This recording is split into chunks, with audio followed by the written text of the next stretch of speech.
I do not look like a clown. All right. I'm running around in Justy with a Sunfire Curris top and my Avernic Bro, Creds. you just said I and my don't look like a Rancor. clown, and then you say you're wearing full Justy. Christ. I never liked normal Torva.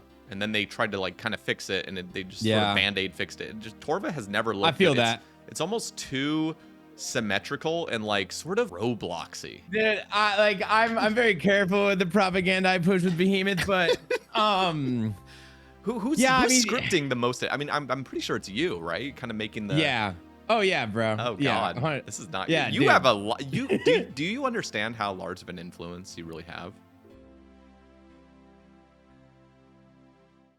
All right, welcome to the Sae Bae cast number 270 with TpapaSLICE. T-Papa, how are we doing? Oh, I'm so excited to be here, Sater. I'm so stoked. 270, bro. That's so many podcasts. It is. You guys have switched to like bi-weekly on Base After Dark, right? Yeah, definitely. Yeah, we made that switch a while ago. It's just so much, especially we're all streaming.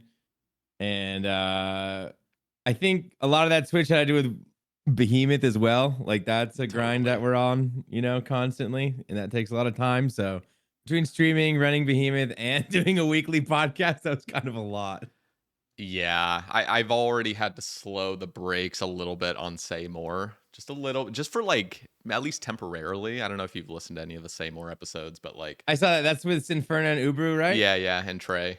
And we had done it pretty consistently. There was like a few weeks that were weird during the holidays and everything, but as of this year, because I started my hardcore series, I'm like, I need to learn so many things. I need to learn how to edit. I need to learn how to like pace a video. I need to learn how to like use a replay buffer properly. There's like a lot of things going on. And the last thing I wanted was like a weekly additional show where I'm doing all the editing as well on there. And I'm like, all right, we need to like slow it down just a little bit. So we're on a bi-weekly schedule as well with that. And the Sae Bae cast has also been like sort of slowing down just a little bit lately because it feels like so much is coming out with the Winter Summit.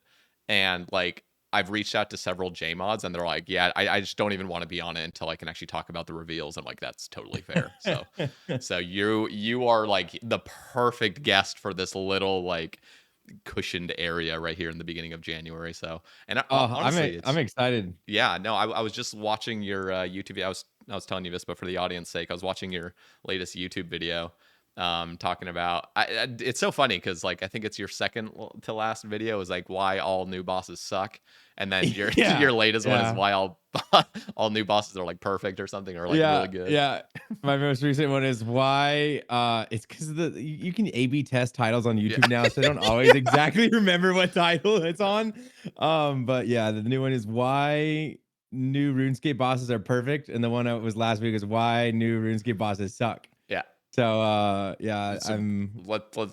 let's dive in just a little bit into what's going on there. Oh man. So what is like your overall thought process on the game right now when it comes to PVM? It looks like you're kind of locked into the Doom boss, and which by the way I still have not done. I've been like maxing squad cam now on the side, and oh my god, I am seriously Bro. right there. But then sailing dropped. I was about to prepare for Doom, and then sailing dropped, and I was so busy during the holidays, and then I was like, I need to make a new series because. And what's kind of upsetting to me is just how easy this replay buffer really has been. The editing is a different story, but I'm like, fuck, I really should have taken Squat Cam more seriously because Squat Cam had such good RNG like across the board. And I'm like, dude, there's no way I'm getting anywhere close to the RNG I had on that account on this one.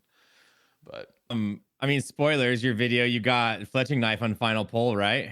No, the spool. It was the spool. Oh, it was the spool. Yeah. It was the spool. Did you not get fletching knife? Well, I have since, but I was not going to. Well, I actually could have included it in the video, but I'm like, you know what? I'm going to need some sort of like meat and potatoes with the second episode guaranteed. So let me just like hold off and just get it in like one of the first clips of the second video instead.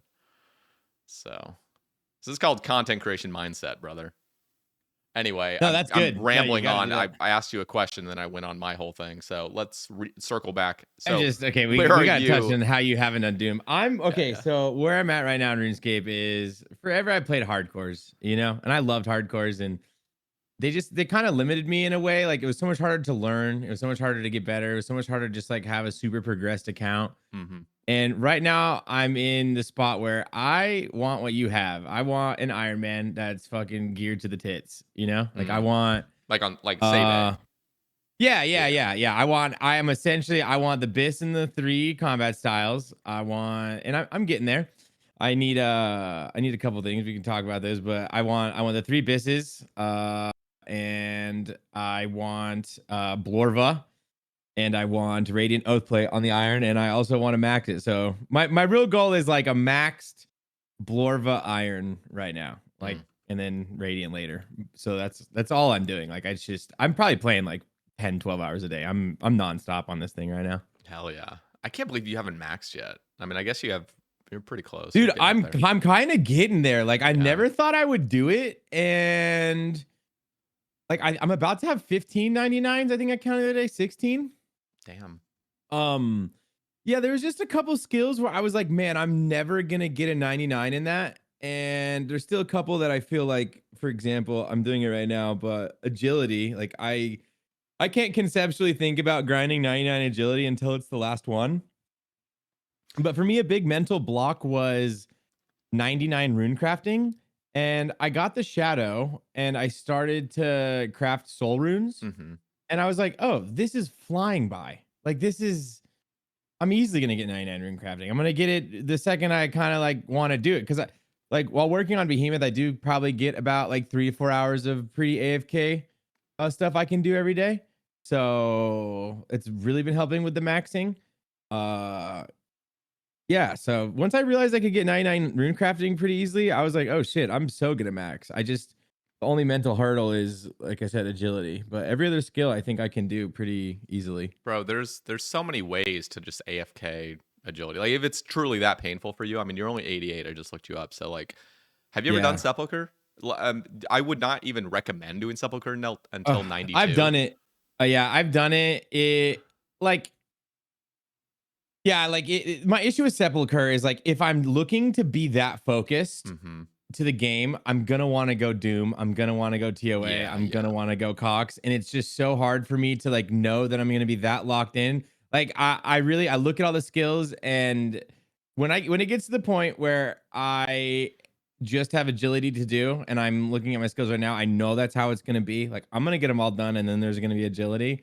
I'm just gonna do it. I think I'm just gonna go watch a bunch of shows and go to the rooftops. Yeah, that's what I'm doing right now. I'm pieing right now with Preserve and running around. Yeah, with your prayer gear, looking like a fucking monk. Dude. Yeah. I do. Like a priest. Yeah, I got the Sunfire stuff on and some Artie cloak. Yeah. No. I honestly I did not min max at all. Bro, it looks so bad when you look like you just look so goofy in full prayer. They need to, honestly, I'll be fully honest here. Like, you know how like if you rep max strength, you're looking like a Giga Chad. If you're maxing all range, you're looking like a Giga Chad. But with prayer, it's like you're a clown, bro. Like they need to fix that shit. I mean, even Sunfire, they tried to fix it, but you still look like a clown with the fucking helmet on. Okay. Then I need to address this. I want everyone to know right now I'm running laps. I do not look like a clown. All right. I'm running around in Justy with a Sunfire Curse top and my Avernic Bro, Creds you just said I don't look like a clown, and then you say you're wearing full Justy. Christ. Like, I look sick. Nah, bro. Nah. I don't look like a monk at least. Dude, why did they... Okay, listen. I have to just jump on some of my hobby horses while I have you on the cast, because I know I can do that with you. But like, what the hell is Justiciar armor? First off, the aesthetics of it make it look like showcase armor. Like this has never been actually battle tested whatsoever. It's like for fucking royalty to wear. That's a good point. It looks so pristine and just kind of chunky and just like bad, in my opinion. It literally looks like it should just be in a display case. Like nobody should be wearing this. This is not actually going to protect you as much as it's claiming. That's what it looks like, at least. And then on top of that, it's actual shit armor too, because it just has wonder no if that's why I love it, bro. I wear my Justy low-key like everywhere. Fuck. Like I toss on it like the helm and the pants. I used to wear all the time. I still rock the helm fairly common. I wear the samurai casa a lot. Like if you catch me when I'm not streaming and I'm bank standing and I'm skilling, I almost always have the Samurai Casa on. But there was a time where it was almost always the Justy helm, especially when I was a hardcore because I felt like it was so cool. Like, oh, look at this Justy helm on my hardcore. Like I did Tob. Yeah. So Feel that. I think Justy exists so that we can always think about how they can improve it and combine it with Inquisitor one day, and so that Reddit can have things to complain and post about. That's why Justy exists. Dude, I'll be fair. I don't even want it to. I know I've heard the idea. It sounds all right, kind of, when you first think about it. But when you second think about it, it's like, nah, this is just, it's not good to have. Completely. Yeah, I haven't flushed out the idea at all in my head, but it's fun to. Yeah, I don't want to combine it with Inquisitor. It's just like Inquisitor looks so cool and it's so pointless. Tob, I mean, Justy comes from Tob and it's so pointless. So it's like, dang, how do we make these two pointless things do something? Why don't they just make it so like a Sanguine kit or something can improve Justiciar, and all it's really doing is just giving it some minor upgrades or something, so that, because the issue with Justiciar is it's not tanky enough. First off, why doesn't it have like this sort of flat? Doesn't it have like a sort of flat armor type thing going with it in normal PVM? It's like 15% damage reduction. Yeah, if you have the whole set, I think it's like an Ellie, right? Yeah, I actually don't have the full set. I only have the helmet and the bottom, so like I don't even know. Oh God, you look even worse than I imagined. That you're fucking like okay, yeah. That's I got the Sunfire curse. Oh, that's what you said. Yeah, shit. Yeah, okay. I was confused. And then, but with the Avernic treads, because I got those. You know, I do. I don't know. I don't really like. What are your thoughts on this whole white armor thing, like with the radiant oath plate, with the white boots and the white amulet? When you heard what I said when when radiant oath plate first had been teased, like this is what it's gonna look like, bro, I was frothing over it. I was like, this is the coolest fucking armor that I've ever seen. Ever, because you know, I mean, I'm saying this sort of like to my audience as well. Like, I'm sure there's people that have watched hundreds of my videos and have heard all my fucking arguments about like how bad things look. I remember having I was so butthurt over the quiver. It looks like a piece of shit. It's just so pathetic. Why is it curved? So it's holding straight arrows. Why is it curved? You know what's so funny is that's the main reason I started maxing, because it only looks good with the max cape variant. So it's like, man, if I have to wear this, I have to go max now. Like that's actually the reason I started, like that started it all, was the quiver and how bad it looked was the motivation I needed to start to max my account. Yeah, and that has just given I'm just saying, like, Radiant did not have any of that at all. Like, I've always been very nitpicky with things. Radiant came out and I'm like, this is the coolest fucking thing I've ever seen. Wait, the problem with Blood Torva is I never liked normal Torva. And then they tried to like kind of fix it, and they just sort of Band-Aid fixed it. Just Torva has never looked. I feel good. that it's almost too symmetrical and like sort of like Robloxy. You know what I mean? It just like makes you kind of look Robloxy. I only like the Blorva if you've got the Zuck helm and the Sang Scythe, like that, in the Infernal Max Cape. I don't know. There's just something about that set that really gets me going. Like, yeah. Sometimes I put on the like when I need some motivation, I'll turn on the Fashionscape plugin and I'll put on all the gear I want, and then I'll look at it for 10 minutes and I'll be like, all right, let's go do some stuff because I need to earn these items. Nice. Yeah, well, circling back just briefly to the sort of like upgrades for Inquisitors, because that needs to have an upgrade. And I was thinking, why not have some sort of skilling involvement potentially? It doesn't even have to be anything crazy, because already grinding full Inquisitors is how long that is already doubling the time I believe it should even take for the full upgraded armor set in the first place. So they need to like adjust drop rates once again, in my opinion. But on top of that, it would be kind of cool if there was some sort of like infernal shale type mine in the sleep area where you can just fortify your Inquisitors. So there's a little bit of skilling involvement, kind of. And it also keeps Inquisitors still having that 30 defense range for those people that are like lower defense. Oh yeah. Forget that they use those. Yeah, I mean, listen, I would not vote no necessarily to them combining it with Justiciar. I just think let's give Justiciar its own little branch as well, like where we need some more. No, I think you're totally right. Legitimately, like flat armor stuff. So yeah, I don't think they should be combined. I do like the idea of making them useful in their own right, because I guess like I do use Justy a little bit, like if I'm alting, you know, I was alting Huey on the last hardcore, and I would bring this account, and it was nice that it had some Justy pieces, and it's, you know, tanky, and but if you're not alting, there's literally no point, and it does nothing. Where else do you use it? I don't think anywhere. I mean, whenever I see anybody, I guess one thing I am not thinking of is just the cost of it, because I see a lot of mains rocking it when they're sort of using as an alt at like Rune Dragons or something, and I'm like, why not just use Torva? Like Torva is literally just as fucking tanky, and just you get a metric fuck ton of strength bonus on top of it all. It's so funny. Like you say, like, you know, the mains use it. I don't even think about this game like ever from the eyes of a main. Me Like neither. I can't even conceptualize it. I forget they're people. Like I really do. I only like everything is Ironman for me. And I'm like, oh yeah, I forgot there's value to Justy that isn't doing Tobs. How much does this helm cost? Like, I don't even know. I'm trying to find out. 16 mil for the helmet. There you go. Okay, that's And just the 10 Inferno. mil for the legs. It's people convinced that Justiciar is the only way to solve the Inferno when it's you can just wear a Torva helm over it, or I guess Torva. That's a bad example. It's something cheaper, but like, it really, I don't know. I don't understand the whole Justiciar thing, especially in 2026. Like, okay, maybe 2018, I'll cut people a little bit of slack for using it. But dear God, bro, Justy was actually so sick back when we had the duel arena, because what you would do if you were tobbing with the boys is we go get some Justy, and then every time we pulled Justy from Tob, it was straight to the duel arena, and it was a triple chuck. It was we're either tripling the value of this Justy or we're going empty handed, and that was so much fun because it was like, oh, we got Justy, let's go to the duel arena. And that was the only time I ever duel arena'd, but there's a couple times when me and Tasty were doing that late at night, and we got Justy, and then boom, like I think we won once, and it was like so much fun, and it gave value to Justy, but they took away the duel arena, and now this is not good to be hearing. Some of my audience is actually a bit concerned right now. You have a huge platform with Behemeth, and the fact that you have like influence like that, and you're like recommending the duel arena come back, or like, man, I miss the duel arena. Like, we're gonna start hearing propaganda about the duel arena bringing it back, aren't we? Dude, I'm very careful with the propaganda I push with Behemeth, but who's scripting the most? I mean, I'm pretty sure it's you, right? Kind of making the Oh yeah, bro. Oh god, this is not. Yeah, you have a lot. Do you understand how large of an influence you really have?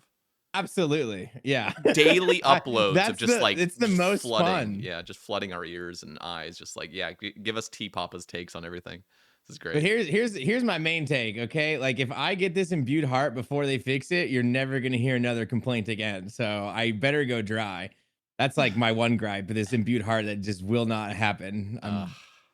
Yeah, it's painful. What if, okay, hear me out. What if there was just a way to buy an imbued heart with Slayer points?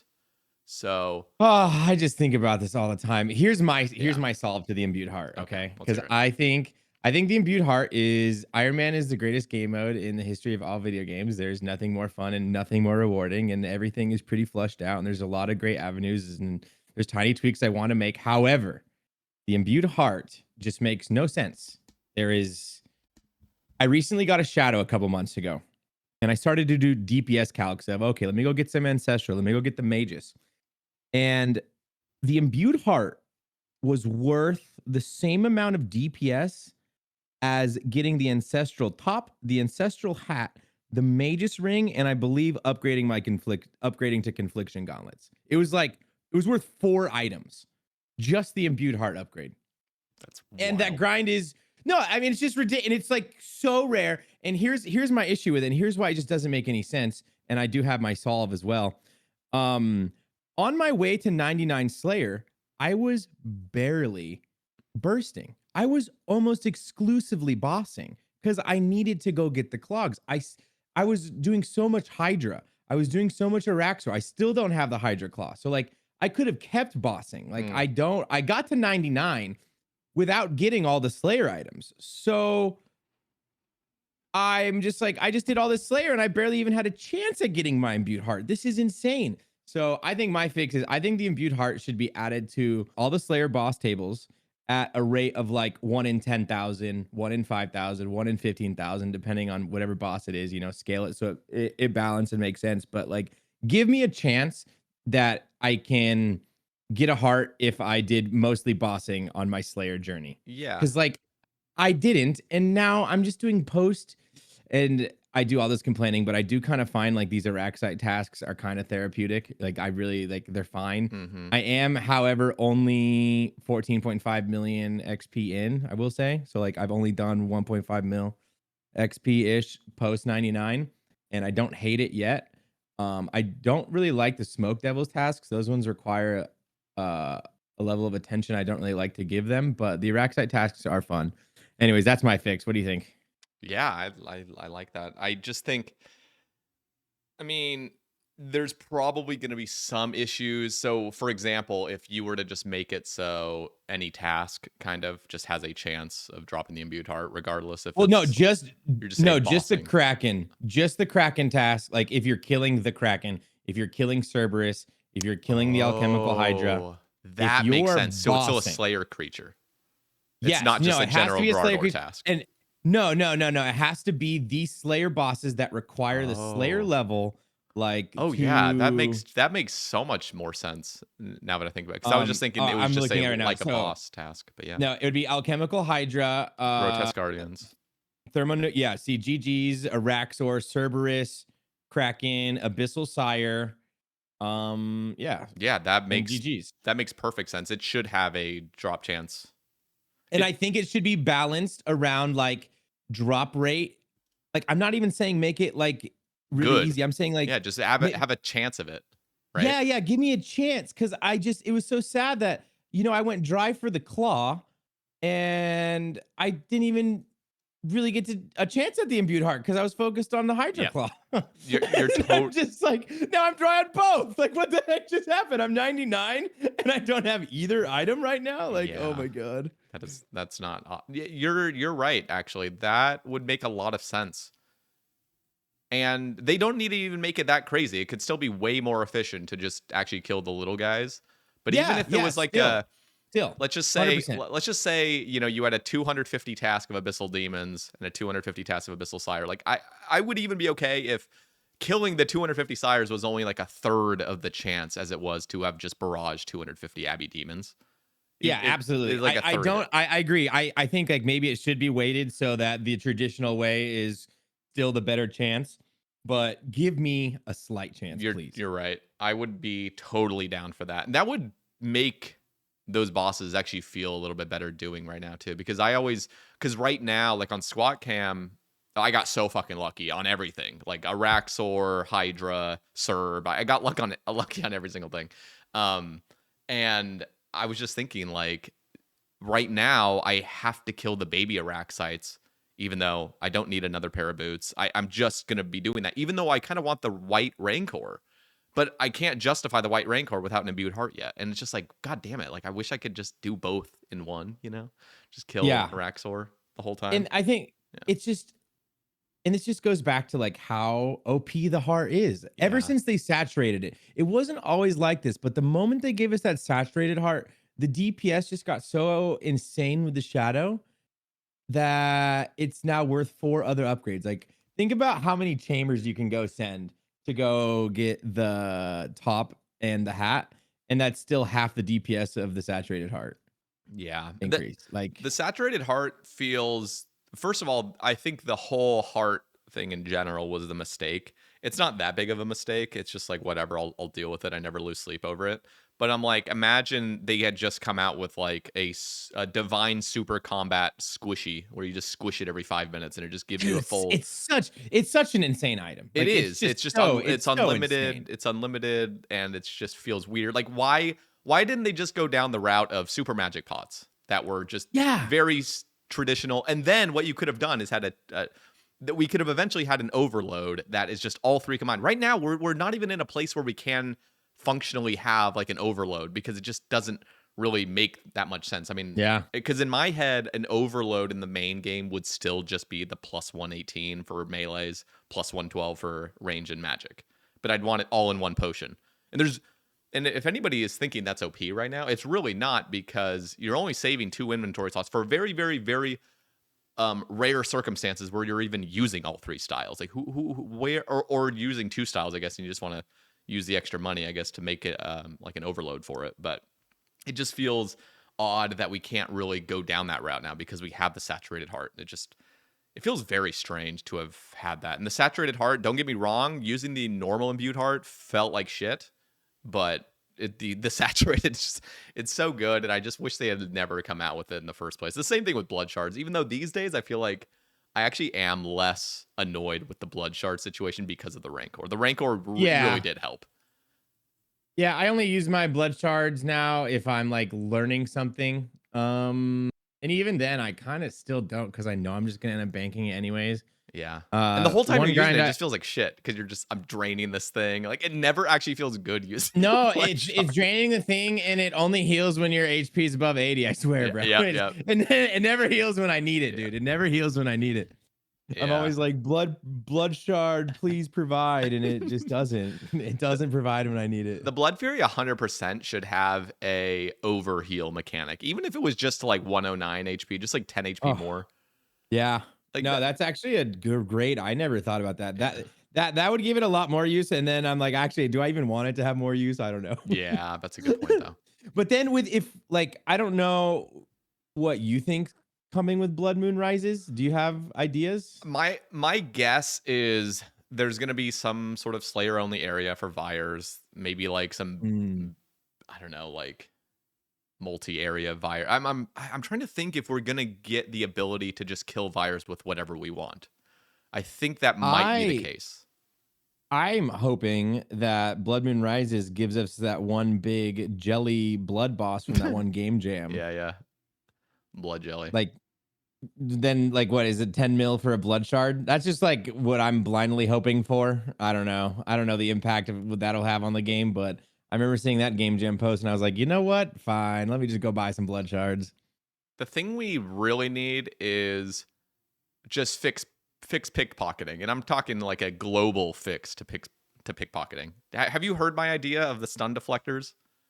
No. Okay, let's hear it. So this just fixes a lot of things, honestly, with pickpocketing. First off, can we both agree that pickpocketing is like the most ancient, archaic form of training on this game? Like, not only is it ancient and archaic, I am 26,000 pickpockets at the Vyres, and I have received the drop twice. Oh God! Did you know I went 27,000 dry for one pickpocket one time.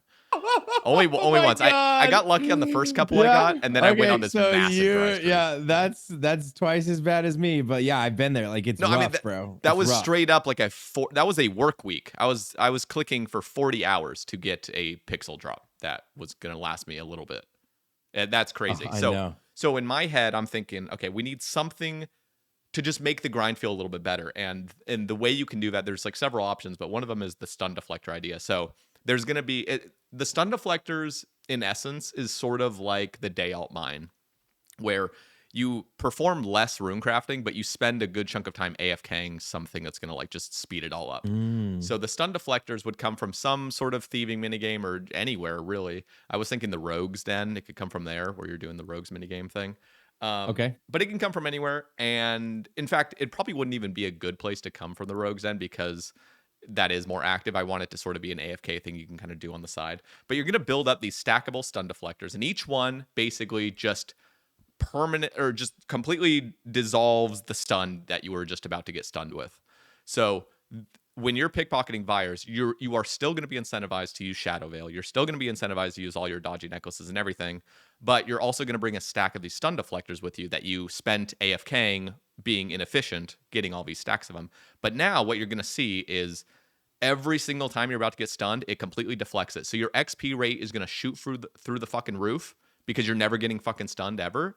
And because you've spent all this inefficient time building up this collection of stacked stun deflectors that you're now just like consuming, but you're still trying to ultimately like maximize how little you fail, because you don't want your stun deflectors to deplete as fast. So there's just an extra layer where now every single time you pickpocket, it is a success after a success after a success. I think there will be occasional times where like you failed it, but it's like the dodgy necklace procs or the Shadow Veil procs or something, so it will have like a little bit of a delay sometimes. But that would be a situation where I just feel like right now getting stunned over and over and over and over is just the worst, most headache-inducing content. And they could just dissolve it if they just added something like this. I don't know. What do you think? I absolutely agree. And the thing is with the blood shards is I don't really know if I've done any other thieving where you're just constantly getting stunned. Like that's just like the one place where it's just Elves are worse. Elves are worse. Just oh, okay. I generally. haven't done elves, but Yeah. I can see that. If you want to make Virus feel good, go thieve elves for a little bit first, and then go to Virus. You'll feel better. Here you go. Yeah, I haven't done that besides the diary achievement, probably or something during leagues. But like, isn't that a decent idea? There's other ideas. No, as I well. love it. That's banger. That's absolutely banger. 100%. Yeah. And then like we don't have to get some weird thing where blood shards are like kind of bought. Like I would like to stay away from that, but I'm also like we just gotta fix something about it. Something's gotta change because it's that could fix it. I'm always suggesting as well, just increase the drop chance of it. Like what dev decided 1 in 5,000? What are your thoughts on like 1 in 100 from Tob? I know that gets floated around a lot. I'd rather it come from Fasani's low key, because then it would actually it would be an incentive to actually go kill Nightmare. I like that. Yeah. You know, funniest thing, and you're the Nightmare guy. That's the only boss I've never killed. You know, that's damn. Everywhere in RuneScape, that is the only thing I have not done. Good for I did you, it during honestly, leagues, low key. A little bit, but I kind of I don't know. I was trying to learn it. You don't really like leagues, do you? Do you do leagues? I mean, I like the idea of it. I just can't get into it because it just feels too like running around like an Ant-Man mode. It's just you can't just sit at a grind for even 10 minutes. No. It's just like you got to bounce. No, I like leagues for like 3 days, bump a bunch of techno, take some Adderall. It's like this thing I do. Like I love it. But my point is, so I was gonna go, and league is such a great way for although we're getting a little bit too OP in recent leagues, it feels like. But for me, early on, leagues was such a great way to learn a lot of content. And I think it was 2 leagues ago, I went to go learn Fasani's. And that was when they gave us, as one of the league's upgrades, was the Ruinous Powers prayers. Do you remember those? Yeah. Okay, so you had those protection prayers where if you got the prayer wrong, you got hit harder. Mm-hmm. Okay. So I had that upgrade.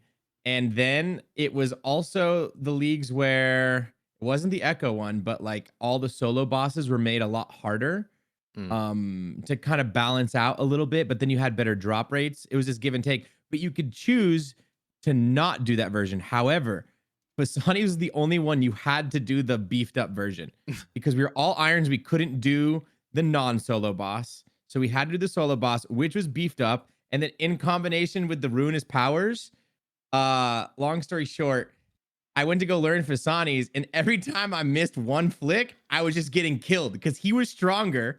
And I'm trying to learn the boss. I miss one prayer, and because of Ruinous Powers like increasing the damage, I'm just getting like 105 every time I make a mistake. I'm like, this is actually, I swear this is harder than the real boss. Like this is so funny. I'm like, I can't learn like this, and then I gave up, and I still have not been back. That is hilarious. I don't know if there was a relic that league that would like revive you or something. Yeah, I never take that one though. There probably was. Yeah. You should have used the newbie relic. You should have used it. I should have used that. Then I would just like, oh wait, was that range? I don't know. Was it melee? Oh no, and then I'm dead. Yeah. I mean, thinking back, because right now, even these days, I think I killed, I don't know, 20 Fasani's on squat cam, just briefly. Fun. And I got the sleepy tablet, which it's funny because I got it at 6kc. Obviously the drop rate got heavily increased. I think it's a 1 in 25 now, but it used to be a 1 in 100. But I got 1 in 1 in 100. Yeah. I got it at 6kc on Sae Bae too, so I got it on 6kc squat cam. I was like, oh shit, like this is crazy. But yeah, it just feels like it's like riding a bike where I had done just like 1,200 hours of Nightmare straight. And everything is just so natural for even like the swapping of prayers. I hadn't done Nightmare for like 3 years. I go back and it's just instant. Like I just know everything. It just feels like riding a bike again. So I forget that learning Fasani's was actually I never really had to learn Fasani's because I already mastered normal Nightmare. So Fasani's was just like a breeze. But Even learning Remember normal that? You nightmare used to was a pain in stream the ass. normal. You used to do normal nightmare all day long, and then Fasani's came out, and didn't you get the mace like that day? Yeah, yeah. 18 hours in, I got it. remember. I remember because I was so excited to go watch because Fasani's out. Yo, Sater's doing Fasani's, and then It oh, he got the mace. Okay, no way that just happened. it was the one update ever where I got like the viewership because Yeah, yeah. every other Everyone update, was so excited to yeah, go watch you because you're the Fasani guy. Like you're the nightmare guy, and now he's got Fasanis, and yeah. he's been on this grind. And I remember you'd always talk about one of my favorite things, way back was you'd always talk about how you did the math that if you got the ancient mace, and as long as you got it Inquisitors, within yeah. this, oh yeah, sorry, you got that mace. And as long as you got it within this many kills, then if you got all the third age, it was still worth it. It was the thing is like I had spent so much time there and it was just with a vision of like the game standing still for years and years I and years. know. I But was thinking about that, dude, because I'm like, dude, you go to Doom now. That place just shits out elites like no other, dude. yeah, I mean, there's so many places that have completely devalued Sarachnis. But Sarachnis at the time, it was either go do like 5,000 additional Tob to like build up all the vials of blood I would need for scything all of Sarachnis, because that was really the Oh my limiting god. thing. That was like the gatekeeper was all the vials of blood I'd need. Or else it was Mm. use a bludgeon, and I don't want to fucking use a goddamn bludgeon at Sarachnis for however many thousands of hours. So I was thinking, oh, let's just go get a mace because this is a really solid middle ground, and it's not going to cost me anything. So I'm going to just bank shit tons of loot. And I remember like running the simulations of like what would 300,000 or 500,000 Sarachnis look like in loot, and Jesus fucking Christ, dude, it was just insane. You run the simulation, you just see the stock. I think it was like 9.8 bill or something at current prices if I had actually done like 300,000 Sarachnis. Oh Just my like just god. 10 bill loot of just straight up. And the amount of elites as well was just that was back when the game, it felt more, how do I describe it, almost like more stable. It felt Yes, like things absolutely. were not evolving super quickly. If we still did not have Torva at this time, we didn't have like all these I don't even think we had Toa at the time. Yeah, we didn't have Toa at the time. Like No, we did the not. the game felt sort of in a standstill, and I loved that. I loved the very very slow progression upward, and now we've seen this massive increase. I mean, it really feels like we're skyrocketing with it, with power creep, and also just with updates and even like integrity with some things. And it kind of just burnt me out seeing how many changes were happening. It feels like it felt like doing a long-term grind like that wasn't even feasible because the game is just going to keep changing. So you can never just lock in on something. No, yeah. That grind, the game it just got so fast, so quick. Yeah. Like everything was changing. And I think at first I did not like it. I think I do like it now because I see how healthy the game is for a Hmm. new player. And like we need new players to keep this thing alive. And we need new accounts, and it is a business. And But it's also like fun. Like I'm having so much. it's so much The fun. only reason the game felt better back then is because my mentality toward the game was so different. My mentality toward the game was it was a little bit more on the like purist end of like don't change things too much. I wasn't like a purist, but I was a little bit more on that like end of the spectrum of just like keep things a little bit more tame. We don't need to power creep the hell out of this game. It's fine. Like we're chilling. But now stepping away from any form of the competitive mindset really makes me see how great this game really is at the moment. The only issue now is, and this is a problem I had even back then, was just the problem with skilling. You made a video talking about all the amazing things they've done with these new bosses. I mean, you were talking about who wants to go kill fucking DKs or God Wars. I mean, God Wars Dungeon can be sort of interesting, kind of, but the respawn rates are terrible. Where you can instead just go kill one of the more modern bosses like Doom, and you've praised Doom. I haven't actually killed it yet, but everybody that I've heard has said it's pretty damn good. And It's my favorite thing in this game. I can just do it for that's hours. so cool. And why don't we have any form of that with skilling? Why don't we have a modern skilling thing that has skill expression and is super fucking fun and not clunky at all, and it feels like a Doom type thing? It doesn't need to feel I like Doom will like combat, but I like why don't we think have that? I'm trying to look at these skills right now. So, yeah, most skills suck. Mastering mixology, I didn't hate. The XP rates are pretty slow. I felt like for how much I was clicking, and as an iron, I just had so much herblore in the bank that mastering mixology was never like an option for XP. It was more like, do I want to go get these items? Here's the problem I with mixology or any of these things. So people probably know me as the guy that was like just glazing mixology. The main reason I glazed it was because I was so impressed with how well they balanced it. Just XP per hour and stuff. I was so scared that they were just going to crank it up to like 250k and just completely destroy the herblore skill, making it like completely useless. Yeah, Which, don't get me wrong, I'm sure majority of players would have been totally okay with they that because that did means fewer not do herbrings. that. Yeah. But I'm Well, glad they decided to be more tame with it, and that's the reason I mostly like it. And the other thing is, it's just simple to get into. The issue with it is there's so little skill expression. There's more skill expression in Mastering Mixology than there is in like Giant's Foundry, but you come out with a skilling minigame that a toddler can do, and I'm not kidding when I say that. Like a literal 3-year-old that yeah. is an iPad baby that had an iPad for the last 2 years and now is 3, just turned 3, and they can jump onto an iPad and do Giant's Foundry. They can do Mastering Mixology probably within a day. Why? And they cannot do Doom within a day. They can't do these PvM Oh, things. But with skilling, for some reason, the mentality at Jagex and the community is like, yeah, all skilling needs to be babyized. We need everything needs to be fully mapped out by like a 5-year-old within the first 10 minutes. And if not, then it's too complicated and people won't like it. No, people will like it. You just have to have something creative and fun and that has ways to show skill expression and rhythm. And we see that with Doom. We see that with Yama. We see that with all these fucking beautiful updates in PvM. But skilling is like, nah, just release the total fucking garbage that's simple and has no room for improvement whatsoever. And then on top of that, skilling also doesn't have any sort of gear upgrades, really. I mean, we have very, very little. We have like some tools, we have like the dragon pickaxes.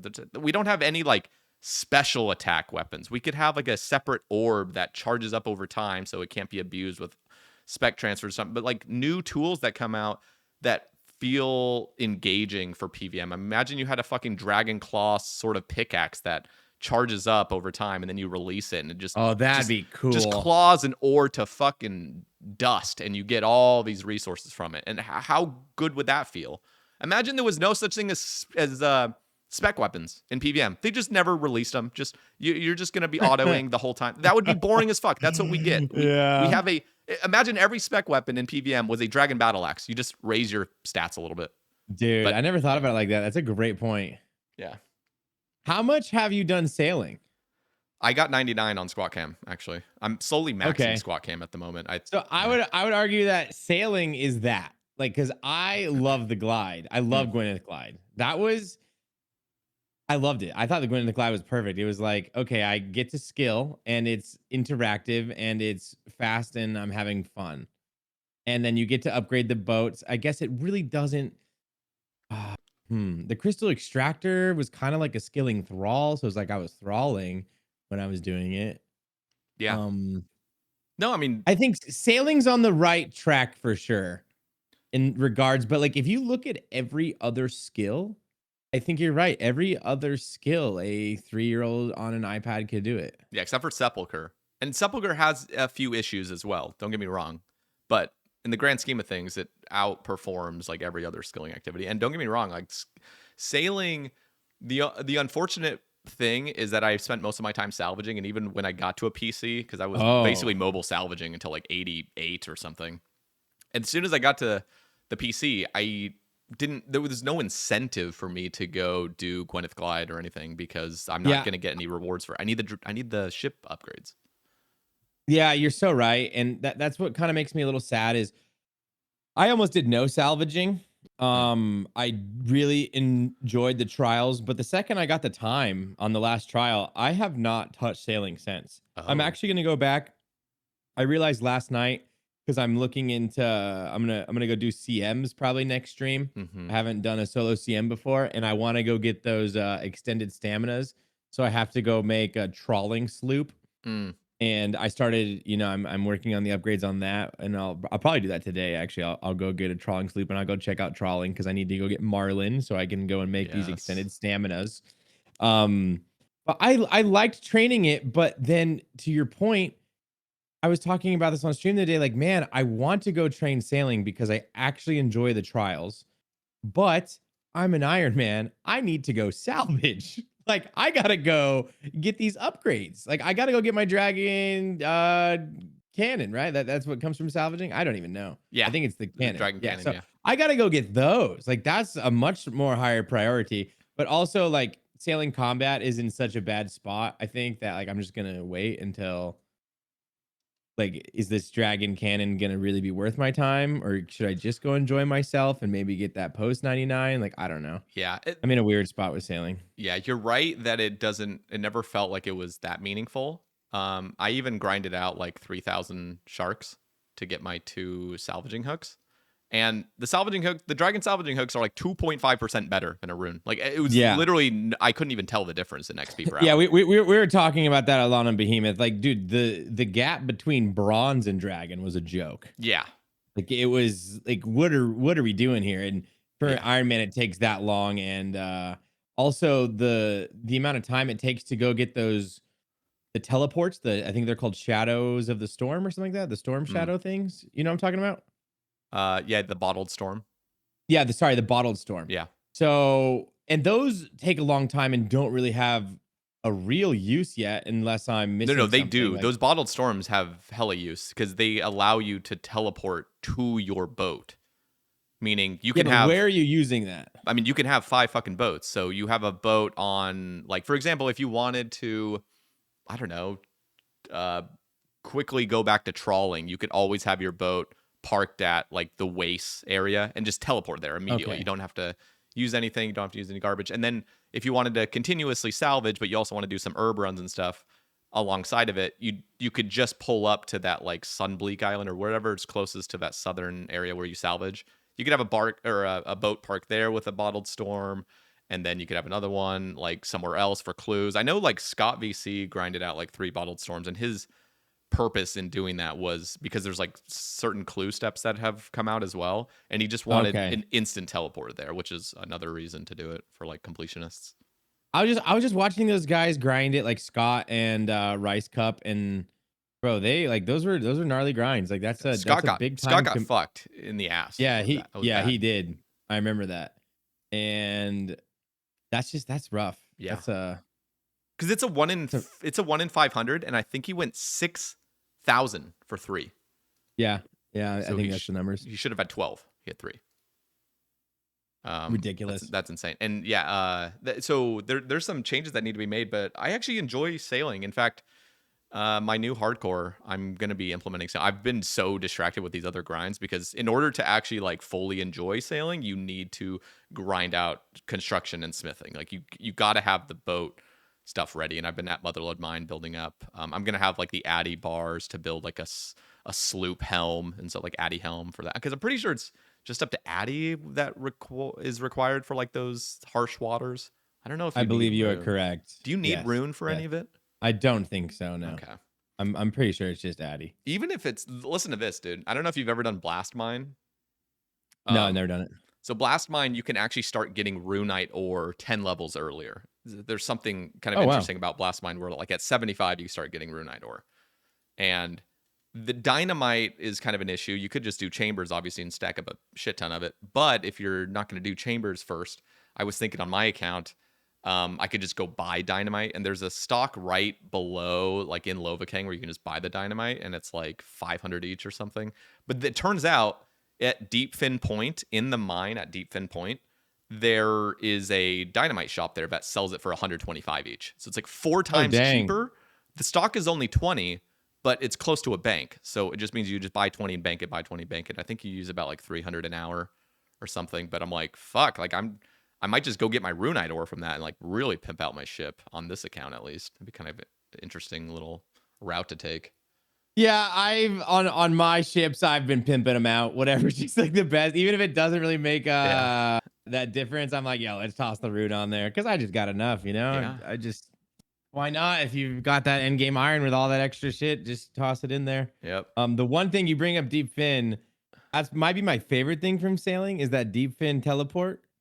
That's my new favorite bank standing spot. I've been doing like all my maxing there Dude, on that. Deepfin. Okay, listen. If you ever make a new account incoming, be sure to grind out a little bit of sailing just to get that amulet.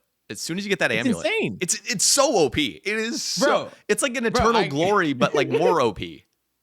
I got the 99 crafting like 2 days ago, and I got that crafting cape. It's so cool, whatever. But I'm like, bro, the Deepfin teleport, it's like what, probably one tile further, like because there's a range, but Yeah, it's not that much further from the bank. Also, you're in the middle of the ocean. It's a lot more beautiful than the crafting guild, that's for sure. yeah. Like, I love standing there. It's that's the only time I'm doing anything with sailing though. Is just I'm often there. I love that spot. It's my favorite bank. No, I mean, on Squad Cam back in June, I grinded out an Eternal Glory. It took me like 33,000 or something to get it. And that was so cool to get because I didn't have a crafting cape, didn't have a construction cape, didn't have anything.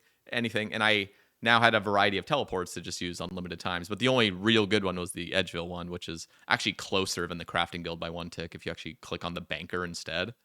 Because it just like magnets you to the bank opening.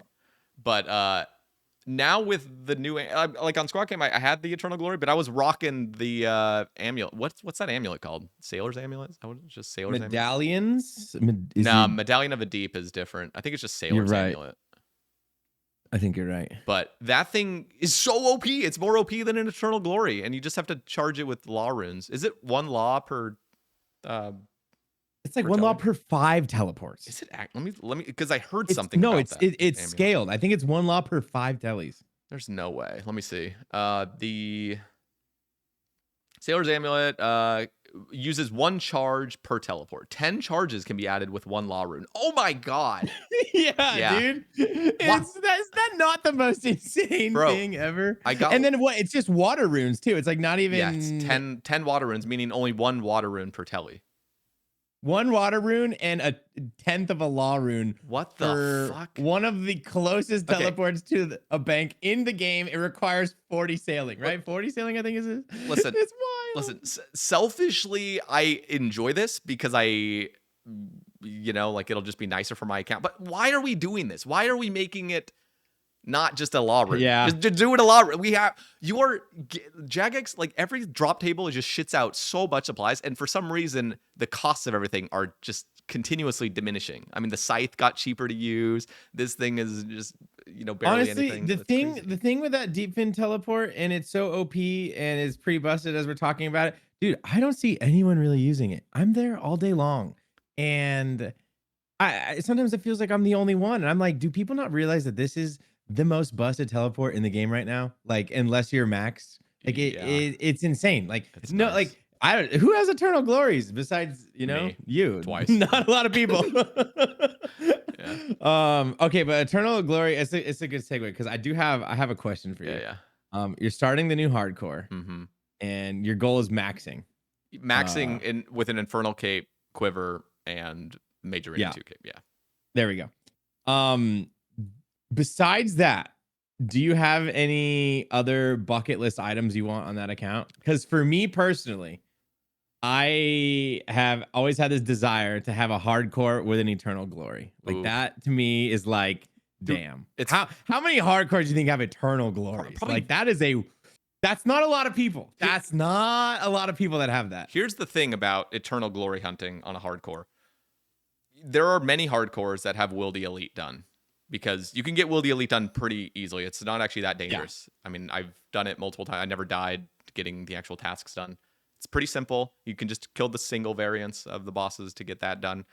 There's a little bit of potential to die, but as long as you have that Wildy Sword 4, you are now cooking because all you need is an alt just logged in at the Fountain of Ruin, and if he ever dies, just sword back there, so just having another account that has Wildy Sword 4, that's always scouting, because the only real risk is simply you just teleporting in and then somebody immediately attacks you, without you being able to like do anything about it. But other than that, you just log out. As soon as you see any player, just log out. And I guess the logging in might be an issue, but if you wanted to log in safely, just bring an alt over there first and then log in.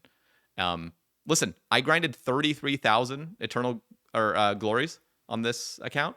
I never scouted once, and I was using one fucking world the whole time, and I'd even see players. I just wouldn't even hop. I died one singular time in 33,000.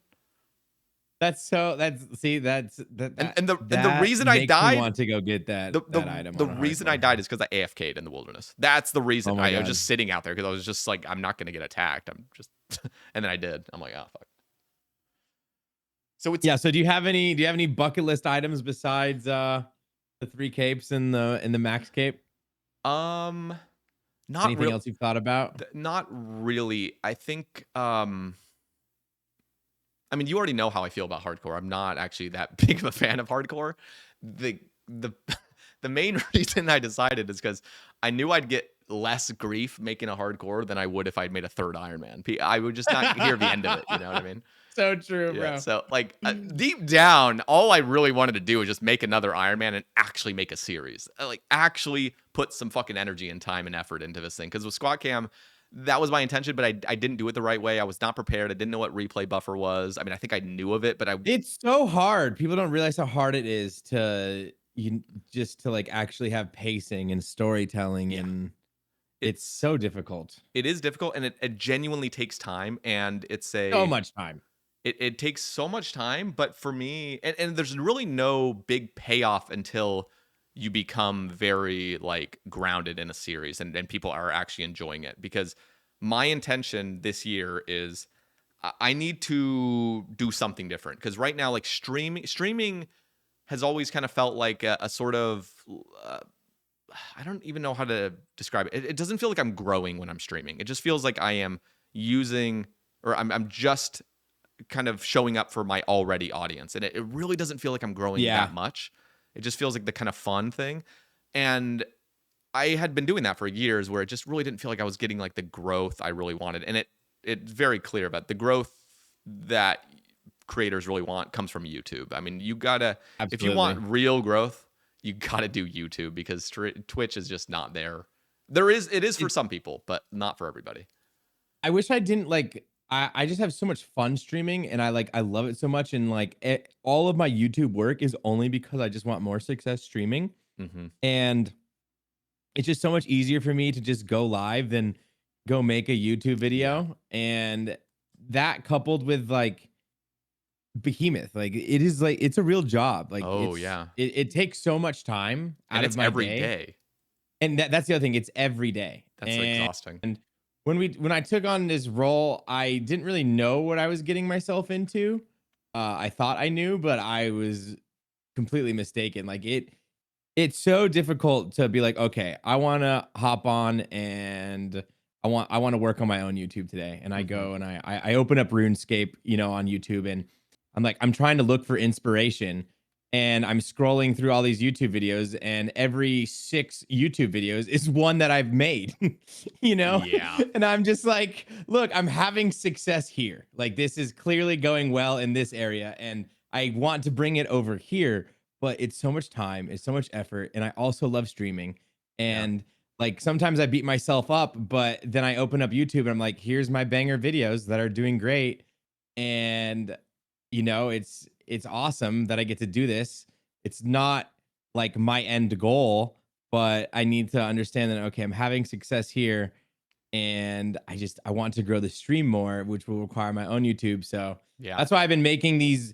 I don't like the word rant videos, but that's what they are, 100%. And I'm just trying to figure out like how can I also make my own YouTube? And it's just there's just not enough time in the day. Like at a certain point, like my streaming will suffer, Hmm. and that's just the part I love the most. And so that's what I have the most gripe with. It's just that's my favorite part. So I have to give up part of my favorite part to make it better. And it's Yeah. just it's hard.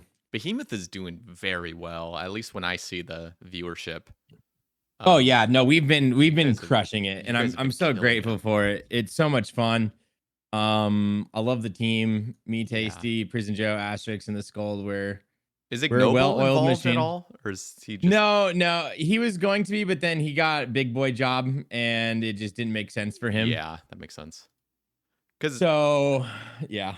cause I see Behemoth and I'm like, dude, you guys that was so genius to just be in that position where you were with Behemoth selling it off and like just to get on that because for the price he was selling it at, I mean, that was just a genius business move. And I just feel like you guys did it in such a good way. It felt so calculated. Like looking back, like in hindsight, the way Tasty kind of went on first, and it wasn't just an immediate No, I takeover. mean It's that just like, was no, that was all calculated. That was so between good. all of us and OG Behemoth. Like he was in on a lot of that too, to like making sure that this transfer went through properly. I mean, Just because because it's a lot of work, and you know, daily, it's so hard. It's so hard. He's passing over an entire audience, yeah, you know, and we got to make this fluid, and it's doable in this type of channel, but it was still very scary. yeah. You guys have been killing it though, and it looks like ChemQ doesn't really do Chronicles anymore. He kind of does occasionally. What is it, like Um, weekly or something? I don't know, and it's so funny because someone was asking us about like we did the same news topic as Chronicles, and he released his video like 3 hours earlier, and someone posted in Discord like, why didn't you guys not do that? And I'm just like, We made the I video don't. already. Well, yeah. First of all, we filmed it 12 hours ago, so I have no idea. And also, like, it got to a point too with your rants and King Condor's videos and RuneScape Chronicles where I had to take a step back and like not listen to other news because I didn't want to just copycat. Yeah. Like I would wake up in the morning, I'd go watch King Condor's video and he'd have this news thing. I'm like, well, frick, now I know this. I'm just gonna talk about it because I heard it from a King Condor video, and that's not very fair. And same thing with your rants. It's like, oh, frick, like, are my opinions now just satyrs because I woke up and immediately listened to the rant on the blog post today?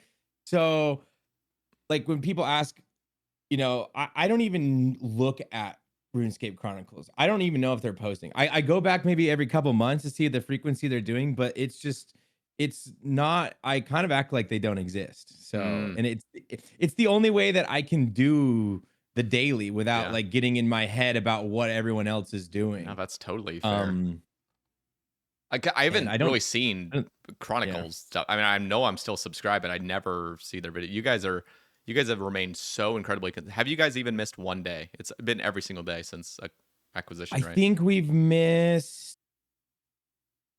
two. That's Oh crazy. no, we missed one because too many people traveling around the holidays. We couldn't bring it together in the very beginning. And then there was one time where we talked about Oda Block getting swatted, but we had reached out to him to see if he wanted us to talk about it. And I don't think he got back to us until after we had posted it. And so we pulled it a couple hours. We pulled it 3 or 4 hours after it had been up. So some people think we missed that day, but we didn't really miss that day unless you watched it in the first 3 to 4 hours. I watched it. Yeah. So there was that day, and there was one other day. But technically that Otoblock video was made. So yeah, we haven't really missed. That's crazy. But that's just because we have a killer team. Like we all like we can't all do our job every day, and we have people step up. And you know, actually the funny thing about RuneScape Chronicles is a lot more in the beginning. We actually kind of shared some people, like the thumbnail guys. Like if we like say the Scold couldn't do it, RuneScape Chronicles thumbnail guy filled in for us, and vice versa. Like there was kind of like this friendly, like, hey, is it? And it was really funny because we'd ask each other permission, like, hey, is it okay if I use your thumbnail guy for a week because mine's gone and like I'm trying to do these videos too, and like we're very friendly. Like we're not like competition. We're both trying to do something that we both respect is very hard. Yeah. But I do think people have told me I think it goes down to one time a week. So it's just difficult, man. And I think a lot of that had to do with ChemQ's personal channel started to pop off a lot. And so I think that was just a better, and RuneScape Chronicles was dipping down. And it's probably so much more work where maybe absolutely, because you always have to think, even if it's something that's maybe doing better monetarily, it's just what are you more interested in, low key, like or like long term, you know? Are you more interested in growing your own thing or just keeping something that's pretty secure but you're not ever really expanding your own space? No, I know that's got to be a mental struggle we all deal with, like me, ChemQ, and Tasty. Like we put so much time into it, but we also want to improve our own things. But at the same time, like these are daily videos, they are revenue generators. They kind of subsidize our ability to content create. Yeah. So they're very important to us. They allow us to do what we really like, what we're really passionate about. But I think in like this last year, I stopped. Like Behemoth did really feel like a job for a while because it was hard. And it was taking up all my time and taking away from all the things I really wanted to work on. But then I started to shift my mindset. Like, no, this is my passion. Even though my face isn't on it, even though I don't get all the credit, and a lot of people don't know how much I work on it. Like, this is so much fun, and I need to appreciate this. And I think when I kind of shifted my focus a while ago, and our videos, it was a lot more. It was in line when a lot of the WoW guys came over, and then our videos like kind of doubled in views. Wow. And it's just it's really nice that happened, because then it allows me to be more passionate about it, because like at the end of the day, like, this is a job. I need to make money. I'm making more, and so then I can be more happy. I can feel like I'm being more successful, which then gives me more confidence to want to do other things. And it's just all around, it's been, the last year has been great, especially with Behemoth. I'm so happy we have it, and it's so much fun too. Like you said earlier, I do have some power trip where I'm like, man, do I want to influence this today? like we got a big audience, and I love pushing my ideas, and it's fun. It's so much fun. Yeah, that's the nice thing about the cast is I mean, it's definitely not making as much as Behemoth, but at least I get full reign over like everything. I just can talk about whatever I want. There's not like a sort of corporate sort of vibe of like, don't ruffle the. Well, and that's my other favorite thing. And I know you've done 270 podcasts now. We've done, I think, 800-ish videos. Jesus, dude. It's like there's a, how many have you done specific? Because it seems like you're working every day, but you've taken days off, right? Who fills in for you? And then how many days do you think you've taken off? Joe. So I do 6 days a week. Oh my God. See, Prison Joe fills in for me once. And so you've probably legitimately done like 650 of those videos. No, I think when I did the math, I think I was only counting. I can do quick math really fast. Because, yeah, probably closer to 650. Like just quick head math. That's I've probably insane. Done 650 videos. I did the math. I think I watched 40,000 clips a year. Holy shit. Yeah. And you say it takes about 3 to 4 hours a day, you're saying, of your time? Yeah, I spend a lot. So here's the thing with Behemoth is Tasty does such a great job hosting, right? But our videos are very similar. We have news and we have clips. Yep. And the one thing that I argue is the most important is the title and the thumbnail. Like, I have to encapsulate the audience to get them to click every single day with this title and thumbnail. So I spend like an hour a day, maybe sometimes more. I try not to spend more because I easily can, and I just need to move on with my day. Just ideating the title and the thumbnail. Because that's how I'm going to get the audience the next day. So that's an hour, and then frick, dude, the clips, man. Probably another 2 hours. So I'm minimum 3 hours, but I usually probably spend 4. Damn. Yeah, that's it. And I started like I was definitely like spending less time on it, but the more time I put into it, the better it is, and the more I get out of it, which is nice. And I'm glad I saw that, because I started to spend more time, and the titles and thumbnails did get better, so the views got better, and it feels good. So okay, let's change gears a little bit and talk about Raids 4 a little bit. Okay, let's go. So let's just sort of rewind a little bit to last RuneFest, where they did say, I think when I talked to I think, was it Mod Rice? Maybe I was talking to him. He just said like, yeah, last RuneFest, we weren't not going to say that Raids 4 is being planned for next year, even if it does take until 2027, like they were like, we're going to say it anyway, because it needs to be hype. But I still am confident that it might come out in 2026. However, there is a chance that the raid just takes longer because they're going to put a bunch of time and effort into it. So who knows, maybe 2027 latest. But I am thinking the big questions I have for you are like, what are we going to be seeing as a mega rare? And it already sounds like they're going to scratch all the invocations and modifiers and stuff, and it's just going to be a raid. Maybe it'll have a beginner and like a hard mode version of it, but it's only going to really be 3 versions, at least as far as I'm aware, as far as like everything I've heard. So what do you want to see from Raids 4? What do you want to see the mega rare be? Do you have any idea for rewards at all? It's so funny because, you know, when we stream, this question gets brought up a lot. Like, I feel like this is, of all the raids, like, if Raids 4 ever gets brought up when you're streaming, it immediately goes to rewards within 1 second. You know, it's like, ooh, what are we going to get? I haven't really thought about it just because I leave that type of ideation up to people like you who can really think about it.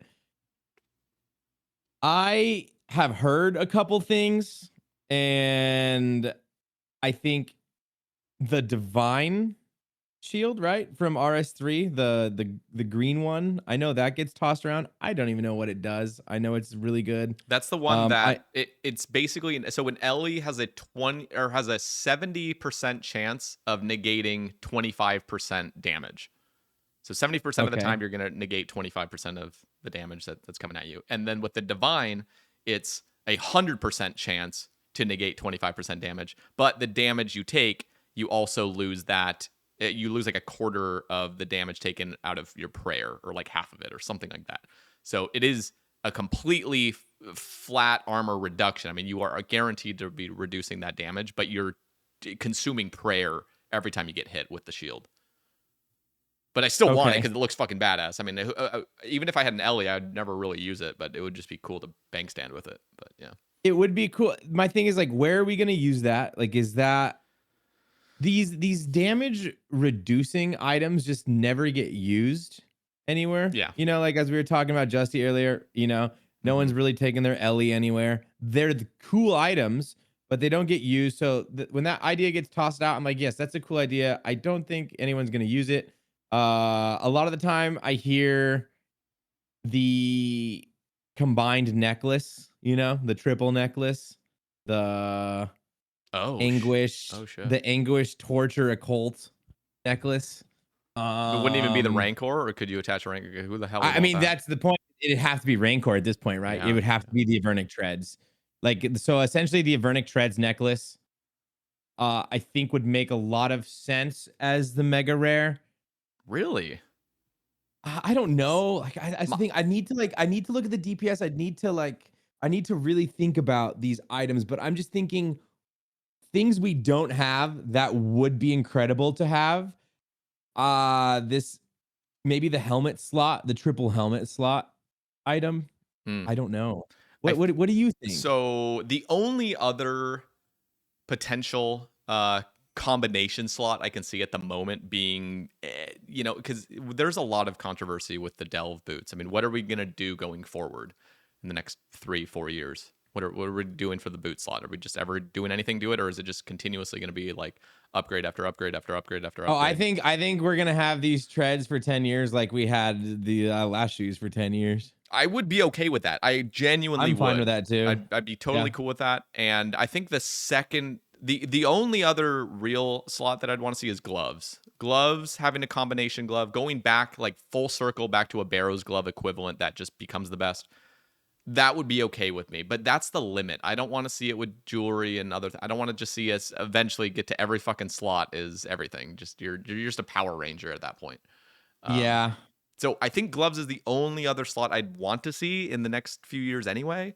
But we already did a good job just getting the boots out of the way, because the biggest issue with that was just like the 9-way awkward switches that a lot of people were doing because we're all so efficiency minded.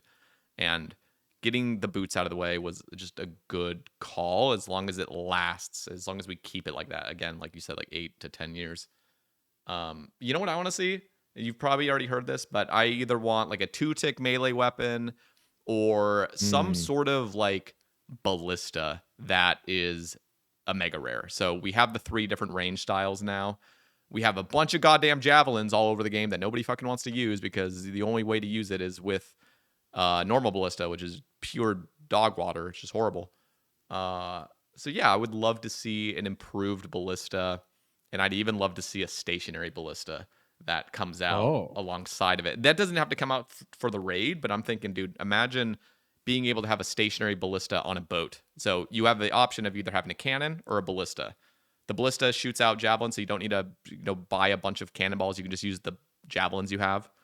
That could be another See, option. I thought about the same thing with the javelins. Mm. I had a slightly different idea. Is they should add an NPC where I can go and trade my dragon javelins for, I don't know, rune cannonballs or something like that. Like, I have so many javelins that I'm never going to use, but I guess it'd probably just make more sense to just give use to the javelins.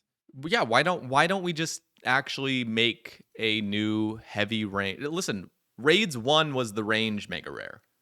We're at raids 4 now. If we want another mega rare, we have 3 range styles. We have the light, the standard. The T-bow's a standard shooting thing. It shoots arrows. That's a standard thing. So we still have the ability to come out with like a fast light hitting weapon, which we don't really need to fill that niche at the moment. We already have the blowpipe, which is amazing still, which is crazy because it's been there for like 11 years. But I'm just thinking, give us a heavy hitting, heavy style ranged mega rare that finally we can start consuming our javelins, because so many Ironmen have like tens, if not hundreds of thousands of these javelins now stocked up in their bank with no use. And listen, if we did come out with javelins, I would love to see gem-tipped javelins. We have the gem-tipped bolts. What if we started getting it to javelins? I like that. No, that's actually great. That I like. Yeah. Yeah. If we make javelins a thing, they need to be able to be gem tipped. Yeah, That's a good idea. I'd be super down with that. And the cool thing is we could give it all new abilities. We don't need to just have the default diamond E fucking javelins. We could make brand new ones that are just javelin specific, and you could even make it so it only works with like dragon javelins. Keep it very simplistic. And just make it so any of the lower... I mean, I guess you could use it with all of them. I just feel like there's always this sort of excuse that on Jagex's end of like having multiple different variations of the same thing. Like, remember when they were talking about like the blowpipe? They wanted to come out with like a tanzanite or like a mutagen blowpipe, but it was so complex because even if you add one more color blowpipe, they have to add all this additional code for every fucking bit of charging that it requires, and there's a lot of issues with it apparently. But I'd be really okay if there was some brand new effects with javelins. That'd be so cool. My issue with the javelin idea is if it's not BIS, then people are gonna be like, why am I gonna go grind this? No, the thing is, it's gonna have to be BIS places. It would be BIS places. The way but it can't be better than the T-bow though, because then that's gonna... It can. It just has to be, because okay. The T-bow is good against high magic things, and it just destroys them. This would be extremely good against heavy, like the things that are weak to the heavy hitting style. Like they've actually added heavy range defense to monsters and stuff. And let me just look up really quick.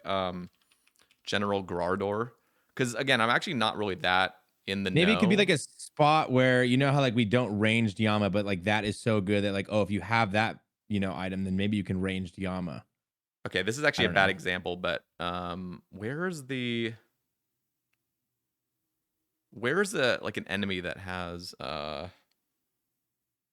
me think about Nex or something. Maybe Nex is the one that's... Okay, these are just horrible examples, but I'm just throwing out Nex here. When you look at the wiki, I mean, it does have a range defense table down below, and it shows the extra defenses. It has like plus 190 for the light and standard, and then only plus 150 defense for the heavy. And so you could really start remapping some of the classic bosses and reduce the defense of heavy styles, meaning that there are now actual places where you would use a ballista. And listen, this new ballista, I don't want it to be anything like a slow hitting piece of shit like the heavy ballista or the light ballista. I want this thing to be like fast, or even like maybe a double hitting thing that shoots out 2 at once, as long as it's like a 2x2 enemy or larger. I like that. Yeah, I like that. That's good. So I'm just throwing out ideas here, but I basically fell into the conspiracy theory instantaneously when DT2 came out and every single boss was shitting out javelins. I'm like, okay, they're preparing something. Like, they have to be. Why are we getting all these javelins? Or they're just like, or it's the opposite, where they want that drop to be worth nothing, and javelins are just a way to balance out drop tables with shit items that are just never going to be useful instead of giving us nothing. True. Yeah, it's just, when you make the first 3 raids, give you the T-bow for ranged, and then the scythe for melee, and then the shadow for mage, it just gives so much problems when you start to think about that fourth raid. Like, what are we gonna do here? Oh man, because when TOA comes out, we're getting the shadow. Like we need the third mega rare, and now we're on number 4, and it's like, oh. I'm glad that's not my job. That's for sure. Yeah. This is a hard. I'm glad it's not me figuring this one out, and that's why I leave it to people like you and people who can think about this. I'm not And even, I'm not the one that's making these decisions. I just like having the creative space to just spitball, spitball, spitball, because that's the way good ideas come about eventually. Like you just got to keep talking about some things and I have heard brilliant ideas from guests that come on the cast and mention an idea. I'm like, holy shit, I never thought about that. So I think it's just important to be talking about it. The other thing is additional ring slot. What are your thoughts oh on? yeah, I've heard that. I think that's actually that's probably the third that's been getting tossed around a lot more when I talk about it on stream. Is the last ring, like an additional ring slot, and I think it makes a lot of sense. So you think it maybe like a consumable item that just unlocks another ring slot, or how would you go about that? Yeah. Probably it might actually just be a one-time completion of like the hard mode version of the raid or something that just gives you it Okay. guaranteed. Or, I don't know. Yeah. It could be anything. It could be like a prayer scroll The drop. mains will want it to be like a prayer scroll drop. They're gonna want money tied to it. That's true. Um, That's true. Here, so I could see it like a prayer scroll. I could see it like a scroll for sure. so I was talking to Theory Wise in just the last cast, and he was talking about a sort of like he also wants a trinket slot. So right above where the cape goes, right next to your head to the left, would be a trinket slot. So we have the blessing slot, which is just ammo. Ammo would just be completely separate. So we have the ammo slots, and if you have the quiver, you'd have the 2 ammo slots, but you'd have an actual blessing slot or like an aura slot, or he said like trinket slot, where we're now going to come out with these actual trinkets that have these effects, and you could just have an additional effect running. So Bro, it's sort of like in a just an additional thing that you can map on to your character. So absolutely love this idea. yeah, I and love this. this was really cool because if you think about it, we have these blessings that come from clue scrolls. Well, imagine there was like a way to sort of imbue those blessings. So you get an honorable blessing, that's the Armadillo one. Now you can imbue it with something that is going to just maybe even give you a little bit higher bolt proc chance or something. So you're wearing this thing, it's going to give you that. That's a blessing you can choose to wear. I also threw out the idea of like an Arceus blessing that maybe is like something you get maybe from the diary or something that allows your thralls. The idea was, I hate it when an enemy has like 3 or fewer HP left, and your thrall and you are hitting it, and you hit a 0, and then your thrall hits a 0, and then you hit a 1, and your thrall hits a 0 again, and it's like, dude, this thing's like fucking 2 HP, like kill it. This blessing basically allows it. If the enemy you're targeting has 3 HP or less, your thrall guarantee kills it at the end. Love So it. just little Yeah. effects like that where you could just kind of pick and choose, and they're very little. The secondary ring slot, however, it's concerning because of how OP it can become if you could just wear 2 Ultors, for example.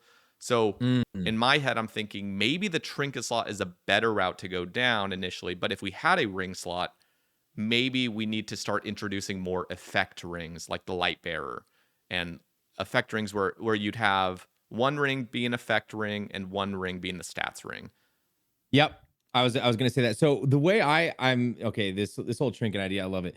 So this is how I would map it out if it was me. You get a consumable from the raid. Maybe this one is like you beat it on the hardest mode, and now you get to have trinkets. And the raid doesn't really give items. It just gives.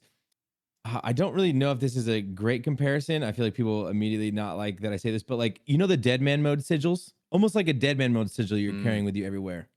Yeah, not as Like, OP, of course, but yeah. No, catered to like fit the game, and it's got no PvP relation to it, but it's like a PVM sigil that I can now wear places that is balanced. It does make sense. And I want to go grind this raid because I want to get all the sigils because I want to be able to, use this one there, and this yeah. I want to go get. Or, what if one of the sigils is I'm wearing this sigil that now allows me to have 2 ring slots too? Like that could also be one. Yep. But I do think that there needs to be something where we kind of break down. We have effect rings, and then we have stats rings. Like you can't double Ultor. Like I think that just won't fit. You probably can't double Magus either. Especially with how Mage is. Like you'd have to have the light bearer, or maybe, I don't know, maybe you make an exception for the Ring of the Gods. Like I can wear my Ring of the Gods and my Ultor, or my Endurance and my Ultor. I like this a lot more than the Divine. I like where this is going. Well, the Divine, it feels like it can't even come from a raid because people are going to be like, why isn't it coming from Corp? Yeah, it just doesn't fit. This, I already like where this is going. I already want to go grind this because I don't want to devalue Chambers like at all. I don't want to devalue Tob at all, and I don't want to devalue TOA at all. I want it to be like it's this fourth thing where I'm going to be using it in conjunction with the other raids. Just because I love Chambers so much, you know? Like I don't want it to go away. I don't want to like not be able to grind it. It's not going to go away anyway, but I don't know. I just don't think. I don't think we're gonna get anything better than Ancestral for another 4 years easily. True. I wasn't thinking about Ancestral. I was only thinking about competition for the Tebow. Yeah.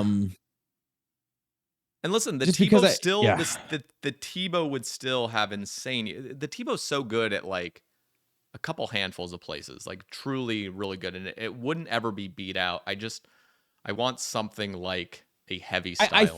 I think that if we do heavy style ranged, I'd like to see it to be like a 5-tick Fang ranged equivalent. You know? Yeah. I don't know if that's too busted, but like a ballista that is the Fang equivalent of range. And it could even be like the scythe equivalent of a ranged weapon as well. Where let's just say where it needs to be big. Let's say this ballista was a little bit slower, but it shoots out up to 3 javelins. So right now, the scythe, if you attack a 2x2, it does 2 swings, or it does 2 hit spots, and if it's a 3x3 or larger, it's a 3 hit spots. So what if it was the same thing with a ballista, where this is like a shotgun ballista? It's going to shoot out 3 javelins at a 3x3 monster. So it's not going to have any negative effect in PvP or any 1x1 stuff. But as soon as you like start scaling up the monsters, this thing is now just annihilating it. And what if it continued beyond a 3x3? What if it like isn't Zebak like a fucking 9x9? What if you're using this machine, or this not machine, a shotgun javelin, and it keeps scaling up to however large the enemy is? So Zebak, you're shooting out 9 javelins at once at this thing, and it's consuming all 9 javelins. But as each javelin shoots, it gets lower and lower and lower damage. But with the biggest NPCs, this thing would be the powerhouse. Like this is like the raid's mega rare powerhouse shotgun that's shooting out javelins, and the larger the enemy becomes, the larger. I'm again spitballing, but just throwing out ideas that could be super fucking. I like fun. it. Yeah. I think scaling off of size is something that they haven't tapped into yet. Yeah. I mean, obviously Scythe does it a little bit, but I'm like, you're right. Zebak is 9x9. Like, let's tap into that. That's kind of fun. Yeah. Can you imagine people rolling up with this like dark Phoenix ballista thing that's just like annihilating massive monsters? I mean, just that would be fucking cool. Yeah. I don't know. There's so much. It's not my job. I'm excited to see. Although now, that theory wise, man, that's of everything I've heard, that's my favorite. Yeah, the like the effect like trinket slot thing. Yeah, and imagine if there was like 20 sigils I could go grind, you know? And I want that one that's so good that everybody wants, and it's like 1 billion GP. That's where I was a little bit disappointed with the treads. I wanted the Avernic treads to be so rare that it was going to be a long time before they went down below 1 bill. Yeah. That was kind of like my envision with it. I have 3 of them now. And they're so easy to get, and all you need is just synapses and you're good. Yeah. It's so like it's when you go and look at, I always just pull up the slot table on the wiki, and I just like look at the stats of things from time to time for fun. You go and you look at those treads. The Avernic treads are so fucking OP. Oh, they're so OP. So it's OP. Just they're so insane. They're one of the most insane items in this game, and they're relatively easy to get. They're really not that rare. Like in terms of easy, I'm talking like the gear you need and the skill you need, not that difficult, and it kind of shits them out. And they're so OP. I would have liked to see them in a spot where they're like 1 bill. And I really want to see I want to see like an item or two from this next raid that is so rare that it is worth a bill. Mm. Or maybe the supply and demand like makes it a bill, and it'd be really cool if there was like some PVM sigil or trinket, whatever we end up calling it, Here, that is worth a bill. That's just like, oh man, I want that one. see, I'm surprised you care so much about prices, especially with earlier we were talking about like you don't I even know understand it's being. so. I know I don't understand it, but to me, It's just like like, owning a Tebow. Like you want that feeling again. yeah, yeah, that watching that bank value go up, even if I'm an iron, I do love it. I love knowing that this item is worth a bill. There's just something about those items that are the bill items, Mm. and although my shadow is 900 mil, there's just something so, Listen, I I don't know. think I just love it. I think this is my personal take on things. I don't like Chambers drop rates. I think they're way too insane. So bad. And They're so bad. and that's what when you make extreme drop tables, that's when you can get the 1 bill items that maintain 1 bill value. And keep in mind, they are deleting Tebows. I mean, that's one of the items that's on the GE that they Yeah. can choose to delete. So Tebow would be way cheaper if they weren't manipulating the economy, just like sinking things, which might be a good thing as long as they're responsible with it. But I'm just thinking to myself, if we want, let's just say we had something comparable to a Tebow. I'm just saying like the sort of like feeling of a Tebow from Raids 4. Some big ticket item that comes out. But what if the actual cost ends up just sort of plummeting to like 300 mil or something because everyone's going to be doing this new raid? And keep in mind, Jagex is not making a difficult raid. They're not. They're never doing that again. So they can come out with some challenges for cosmetics, but they are a company and they realized how successful Toa was in comparison to Yeah. Tob, and they're never going back. So they're going to make it doable for most people. And because there's not going to be any modifiers, this shit's going to be easier than harder. It is going to be easier. So in my head, I'm thinking it would be okay for the mega rares to eventually sort of flatten to like 300 mil, but what you should have there, because what the mega rare I want to see if you're being efficient is like 150 hours to get from a raid. I'm talking efficiently. I don't want it to be any more than 150 hours. And That's fair. what I would want to see though is a cosmetic to pimp the fuck out of it that is rare, and it's not just a one-time completed thing. It is you're gonna keep grinding this raid, and eventually you'll RNG your way to this new like paint or this new sort of dye for the mega rare. And then when it Absolutely. would be like the Osmumten's Fang. God, I just did what I hate hearing people say when they say the Osmumten's Fang. It makes no sense. But like Osmumten's Fang, that kit looks so much better than the OG one. If that one had been a rare drop instead of just a guarantee at 500, that would sell for a shit ton. Yeah. So I just think it would be cooler. It would be a better route to go down to make it so upgrading your arsenal on your character is not an insane 400-hour grind that you now go 4 times the rate of. Now you're 1600 hours there, and you're just wanting to kill yourself. But instead, make it so it's just the cosmetic version that's very rare. Maybe the cosmetic itself could be like 500 hours. Because I'm okay with cosmetics being extremely rare. I'm totally cool with that. I don't like it when gear upgrades feel like an impossibility to get. That's just when it becomes silly. Yeah. I think you're right. I think that's a great way to do it. And I think that also solves a problem that it's not a problem that I have, but something that I yearn for. Then it has to do with the nostalgias. I miss when I was a kid and I'd go to the GE and I would see someone with a max cape and I would just be in awe. Like, oh my God, this guy has a max cape. And I'm not really ever in awe anymore at someone else's item that they have, and maybe that's just due to overexposure. It probably is. And the game's been out Some people forever. have awe. Yeah, but that was my hope with the treads is I really wanted it to be like for a couple months where I'm like, oh dude, that guy's got max treads. Damn. Yeah. And I would love to see that with something from the next raid. Like, oh damn, for a couple months. Like the treads weren't even like that for more than a week. And I just, and I don't know if it's just overexposure because, like I said, I watched 40,000 clips. Like maybe it's just impossible for me to be in awe now. But I do like imagine if the Osmumten's Fangs like ornament kit was a 1 in 500 from 500s. Like, damn. Like, then I'd be like, oh shit, that guy's got the kit. Yeah. Damn. Like, holy. And maybe if it was untradeable or tradable, I know that could be a different discussion. But like, I really do wish there was some item where I see it and I'm like, oh my God, holy No, crap, that guy's got that thing. you're totally right. And if it's tradable, I would prefer it to be tradable. I don't want this thing to the untradeable Osbumpton's Fang that they've done, the untradeable version where you just do it once, that's cool. But if you're gonna come out with an item that truly has an insane cost to it, that ends up sort of feeling like the mega rare, because you want a cosmetic to look so fucking good that feels like the mega rare. It's not even the item itself. It's just like, I want this thing to look so pimped out. So I'm going to continue to grind these. I think that's a much better route to go about it.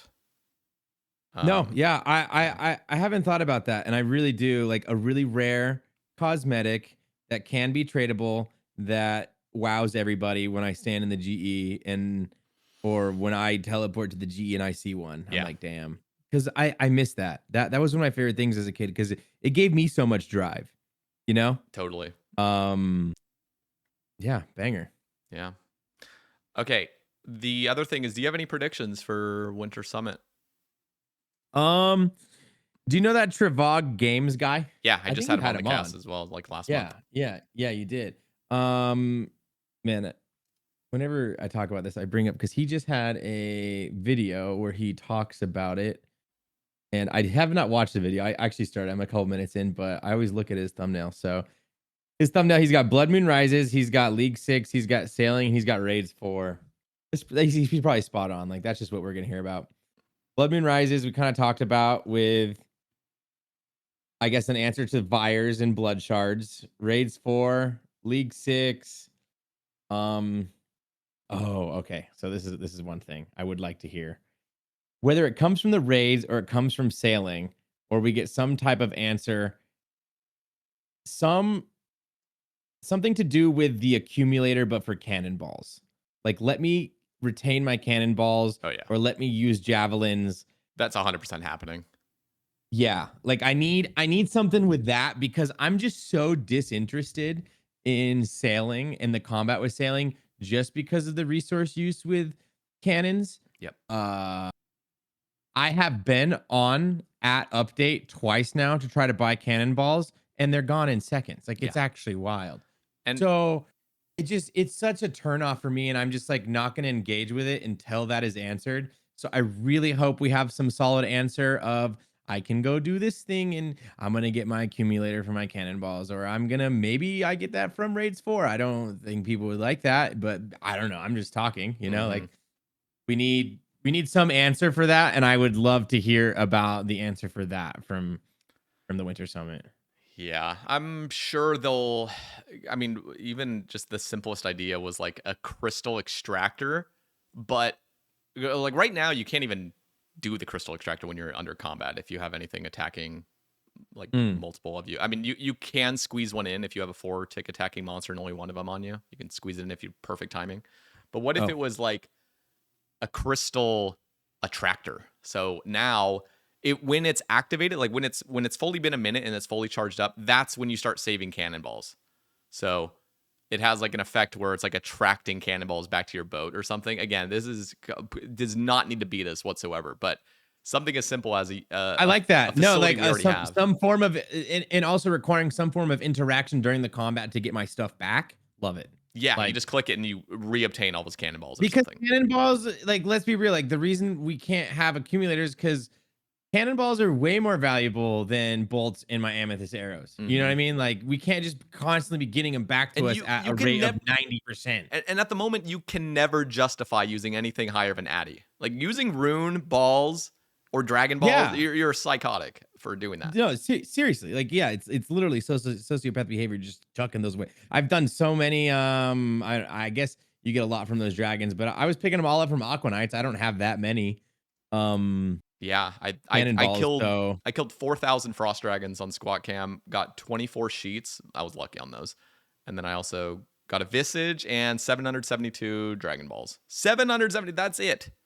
Yeah, that'll be gone in 2 seconds. Like literally, yeah, it'll be gone so fast. Yeah. So I'd like to see something where I can keep my dragon cannonballs and I can know that when I get them, because I already do like I already have gear fear. I already don't like using all my best stuff, and so like that stuff is I'm never touching my dragon cannonballs unless it's gonna make absolute sense. You know, like I need to use them for something, and I already don't have any. So Okay, hear me out right here. This is the complete spitball. This might be horrible, but what if the concern is being able to like smelt down dragon to make any sort of dragon parts? Like I don't want to see smelting down a bunch of dragon longswords you've collected over the years or dragon med helms or something and be able to like smelt them into like dragon you don't sheets. like that idea. I don't You don't like that idea? I do kind of, Oh, but for sheets specifically, or anything? I'm saying if we could just make it somehow logical that it only can make cannonballs,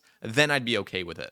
But Okay. if it's making sheets and keel parts, then I'm a little bit like, okay, this is just a joke now for any pimped out iron that can just make this. So I'm just thinking, We did a Behemoth video about that. We've done it a couple times. That is of the things that we talk about, like ideation that could come to the game. One of the things that always sees the most positive response, and it's one of our most viewed videos recently, is the ability to like turn plate bodies and not plate bodies, but the dragon plate legs and plate skirt into bolts. That's always like highly upvoted on Reddit. It's always loved in the comments. I like the idea with cannonballs because that makes a lot more sense. Okay, so what about this? What about if I'm just gonna keep it simple right now without overextending. It could be used for other things like bolts or whatever, but what if it was the furnace on Grimstone Island? That's where the frost dragons are, and it's a furnace that smelts cannonballs twice as fast, but it's fucking shit using it. It's only like 20% faster, and it's so much more effort. What if that? First of all, that furnace needs a bank next to it, a bank chest that you can build. Okay, hold on one second. I have a little gripe with that. Cannonballs have always been AFK. Don't make my cannonballs faster.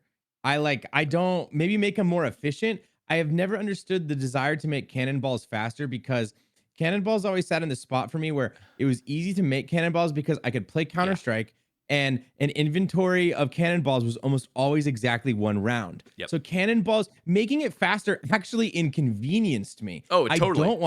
I don't want my cannonballs faster. I want them more efficient. Maybe my bars last longer. That would make a lot more sense. But my cannonballs going faster is like, I think you're misunderstanding what I need here. This is what we really need because right now I'm just gonna I need to be super clear with everything right now. I'm gonna go on a little tangent right now. Just prepare for it. Yeah. So right now, cannonballs, everyone's just buying them. Like you're just buying them. I'm speaking specifically Ironman right now. Obviously, if you're main, none of this fucking applies. You buy shit. We have a shop. We have one singular shop that just every Ironman's hopping to and buying mithril cannonballs. That's the highest you can build.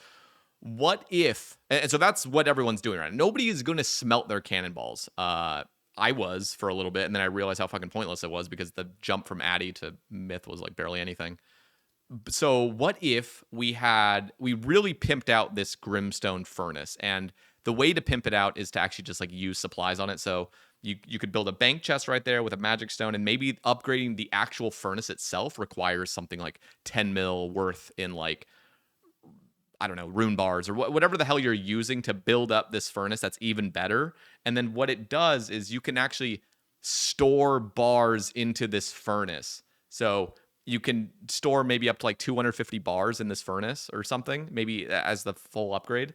You store them in there, and then you start working the furnace, and you can sit there, and there's like going to be 250 bars that are sitting in there, and you're just going to be cranking them out. It's going to be one of the most AFK activities to make, and it's going to be a 5-tick action, making 8 balls at once if you have the mold for it. And you can just load this thing up for 250 bars or something, and then go back to the bank right next to it, go back to the furnace, load it back up with 250 or so. That could be a way to do it. And then on top of that, what if they allowed you to just use dragon armor and equipment directly into this furnace that turns it into a certain number of balls, and that's all it can make. It can't make dragon sheets, can't make anything else, just balls at this specific furnace. And you can use like dragon plate legs. Dragon plate legs maybe will give you like, I don't fucking know, 200 balls or something like that, or 100 balls. And what do you think? I mean, just like what you just described is a crime that's not how it came out. Like that is Like, but seriously, like what they gave us is such a poorly thought It's out horrible. version of what you just described makes so much sense.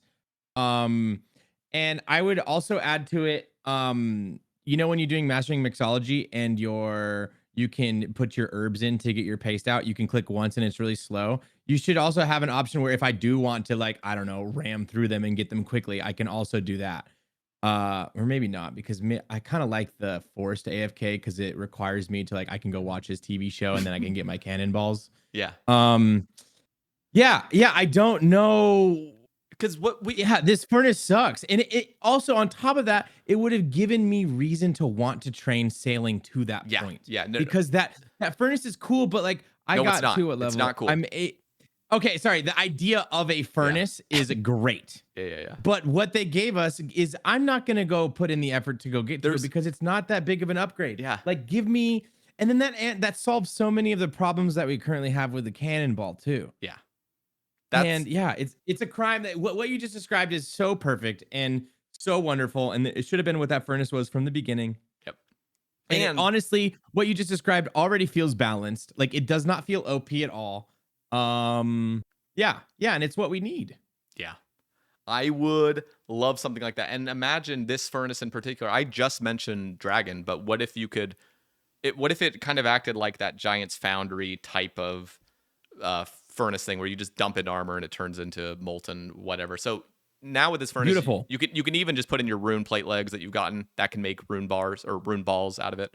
It's just for balls only. This is not going to change any metas anywhere else. It's just for getting more cannonballs, because I imagine sailing combat will become better and better and better, and there's going to be more like actual bosses out on sea in the future, I imagine. So we need something that's not hopping worlds every fucking time and just buying cannonballs, instead actually using our supplies and feeling good about it and having this beautiful AFK smithing activity that is getting you a bunch of passive smithing XP on top of super AFK, like a full.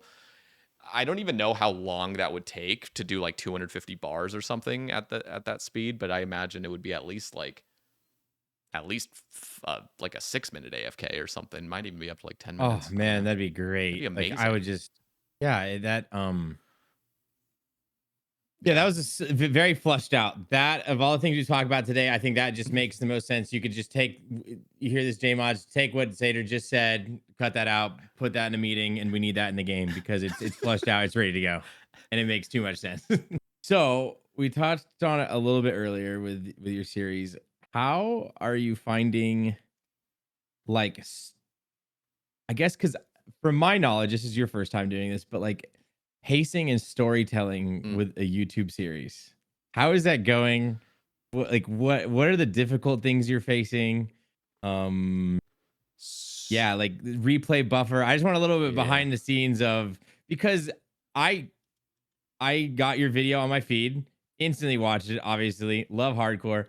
From the way I'm gauging it, absolute success. Like you'd love to see that out of a first video. Exciting stuff.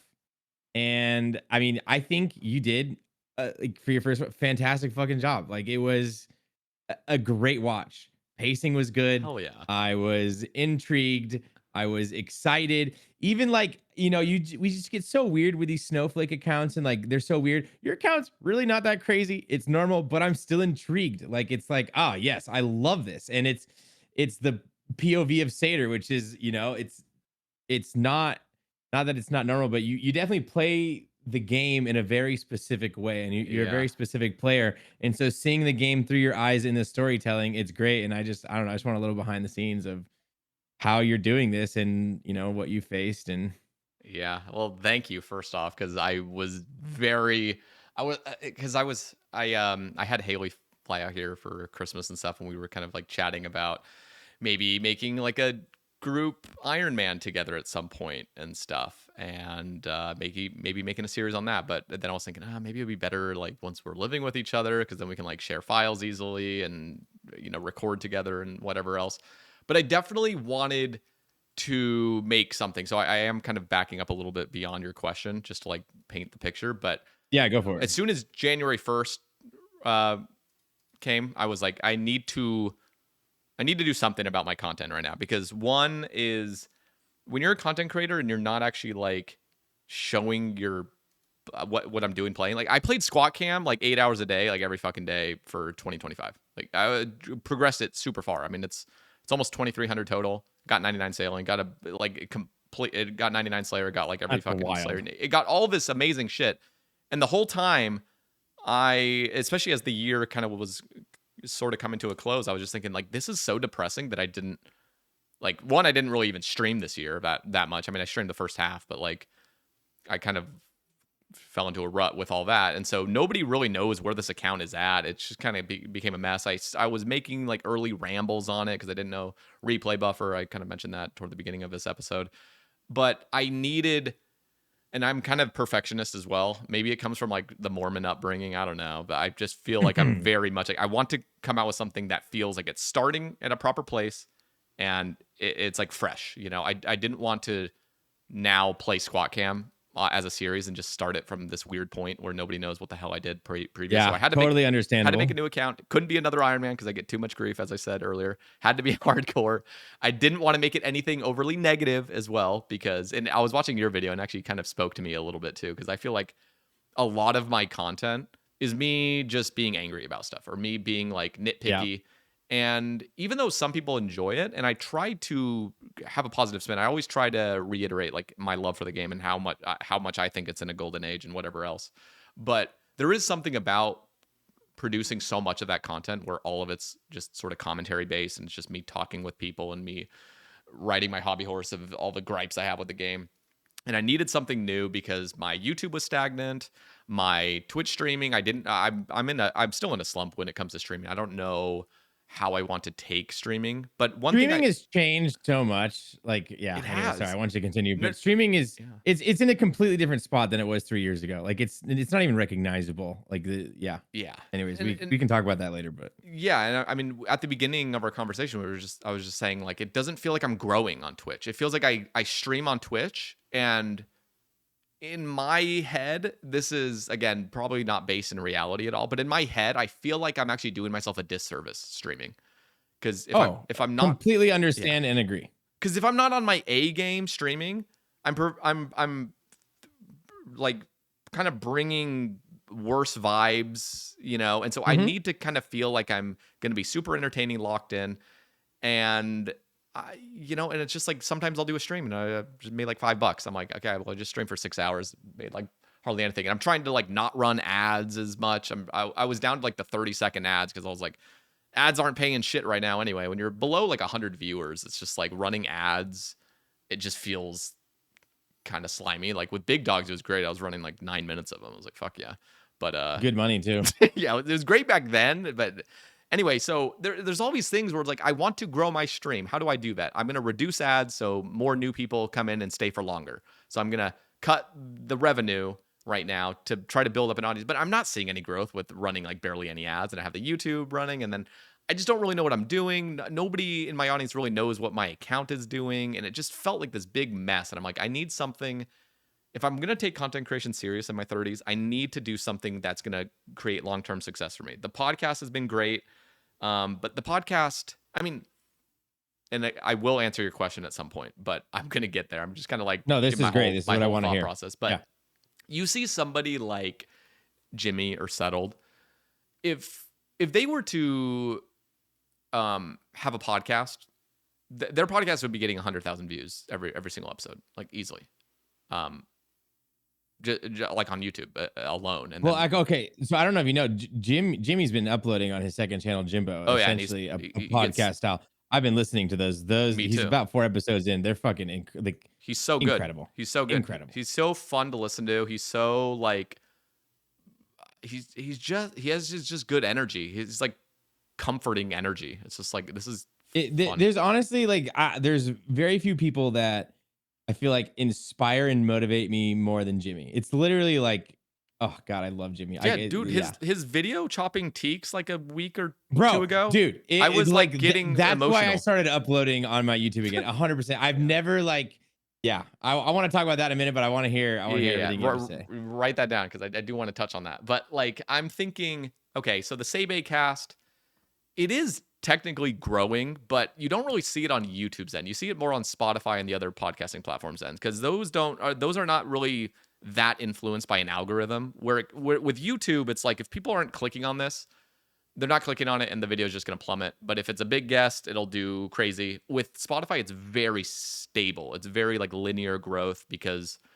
it's just when you go on Spotify or when you go on Apple Podcasts or wherever the hell you're listening to it, you're going there to listen to a podcast. With YouTube, it's like there's this big universe of all these videos and content, and people are not logging into YouTube to listen to a podcast. They'll see it, they'll click on it, and they get bored and watch something else. With Spotify, it really is like this is a working man's like place to go to listen to something for 4 hours and like uninterrupted. So, all that said, I just fucking lost my train of thought. Of course, all of that's where am I going with this? God damn it. Where you needed to change something, content creation in your 30s. That's what I was going. I was just saying, like, the podcast is growing, which is cool, but I know for a fact, just like with Twitch, my Twitch would grow so much if I just grew my subscriber base on YouTube by double. You know, if I had 50,000 subscribers now, my Twitch stream would probably double as well in viewer size. It just probably would, like, instantly. If I just focused on YouTube for a bit and then began streaming again, I'd pull over so many more people. So I'm thinking to myself, I need to come out with something that not only can drive people to my stream later, and I just can have fun streaming, and I can have fun streaming regardless, but I think pulling more viewers and feeling like this is actually worth my time would feel better. Not to say it isn't fully worth my time, but it really does kind of feel like it's not worth my time at the moment to be streaming. And so I'm thinking if I can grow my YouTube, not only will it increase my streaming, but it also increase maybe my podcast listeners. Because if I have a successful YouTube series that pops off, people are going to be like, oh, this guy also has a podcast. Let me go listen to that. So the whole concept of this came because I want to take my YouTube more seriously. And so I made the hardcore.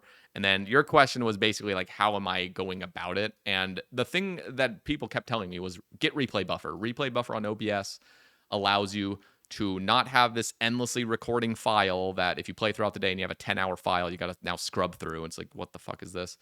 You could just have a replay buffer running, and then just with one tap of like a key on your keyboard, it records the last minute of what you have just recorded without actually creating a massive so file. you're doing 60-second replay buffer? I was going to ask that specific. What's your replay buffer at? I'm doing 60 seconds, which I honestly have.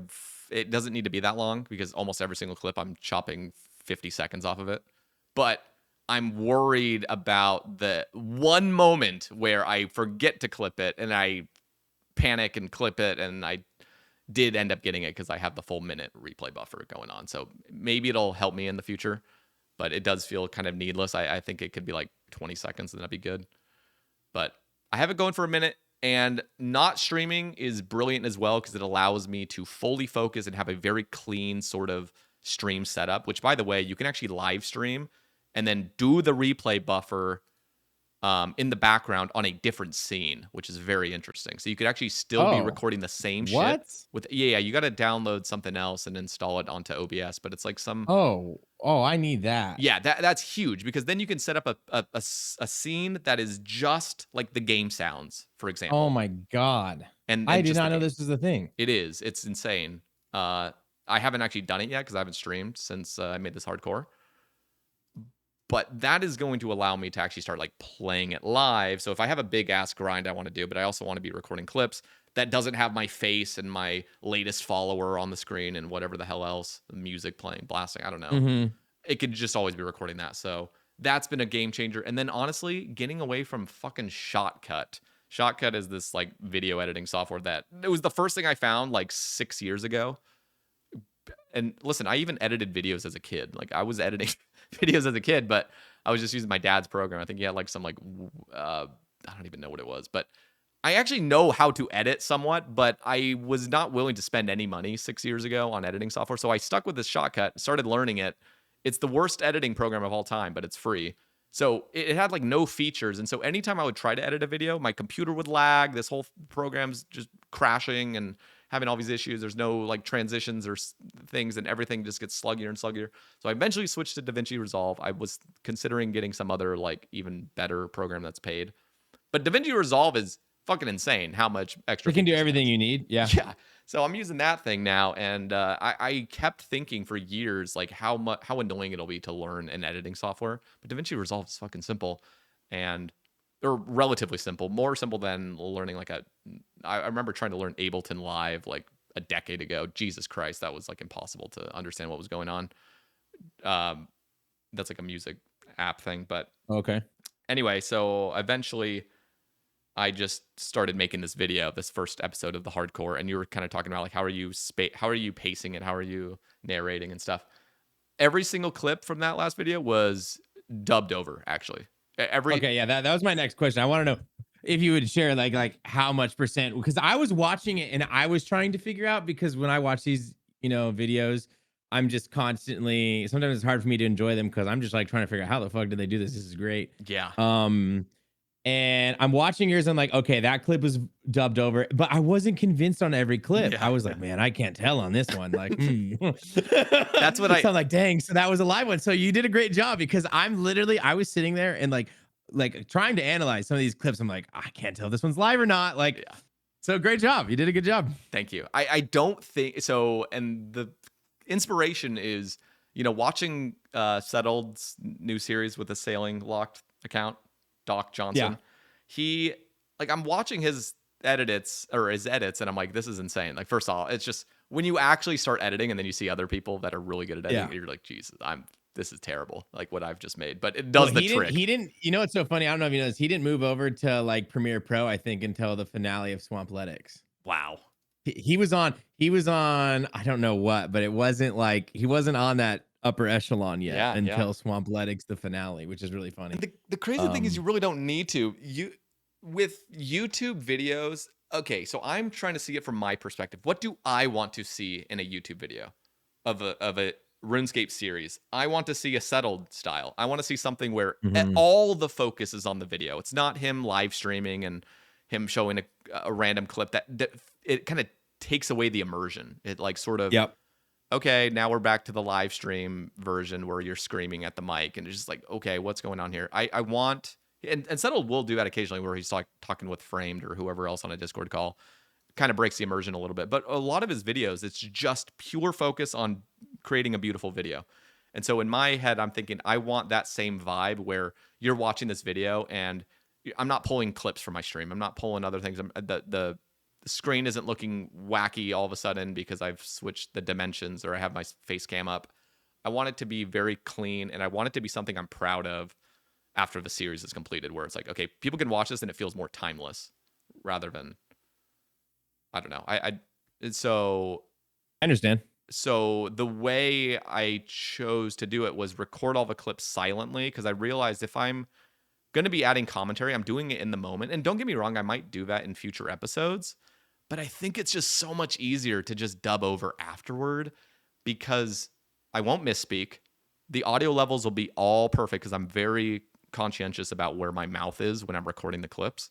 So all the audio kind of sounds stabilized. It doesn't sound like I'm in the back of the room screaming, which honestly could be good. I don't know. Maybe that actually would be worthwhile to have like a real reaction to things in the future. But I think every now and then you're right with the immersion, like especially if you can notice it's on stream or not. Like, don't do that. But I do like when I can tell it's a real live reaction. yes. Like Jep Wright when he gets his dragon axe, like on oops, sorry, spoilers on Northern UIM. Like he does a great job. Mm. And like the funny thing is, like, hate to break it to the people, but like almost everyone's YouTube channel is like that. Like there's very, very few people are not just using a dubbed voiceover and making the story make sense. Because if you've ever made a YouTube video, it's so hard. Like you're trying to tell this story Yeah. about this pixelated game. Like, good luck doing that all live. Like, it's nobody does it because it's too difficult to do a fantastic job and get that done. Yeah. It's very tough because I mean, I was thinking, oh yeah, it'll save me time if I just record the actual audio while I'm doing things. But I'm always watching videos or something, and it's like I don't want to. Yeah. No, that's the yeah. Like this is a grindy game. You got to put in to get out a video like yours. Like I don't think people realize how many hours it took you to play that account and edit it and story tell it. Like it is so many hours that it's impossible if Yeah. you're not watching TV and then redoing it afterwards. It's Yeah. like it's an impossible task. And I have a lot of practice already with dubbing over stuff and just off the bat just rambling for an hour. So I have enough practice to kind of have things make somewhat a little bit of sense when I actually have time to just think and just record little clips.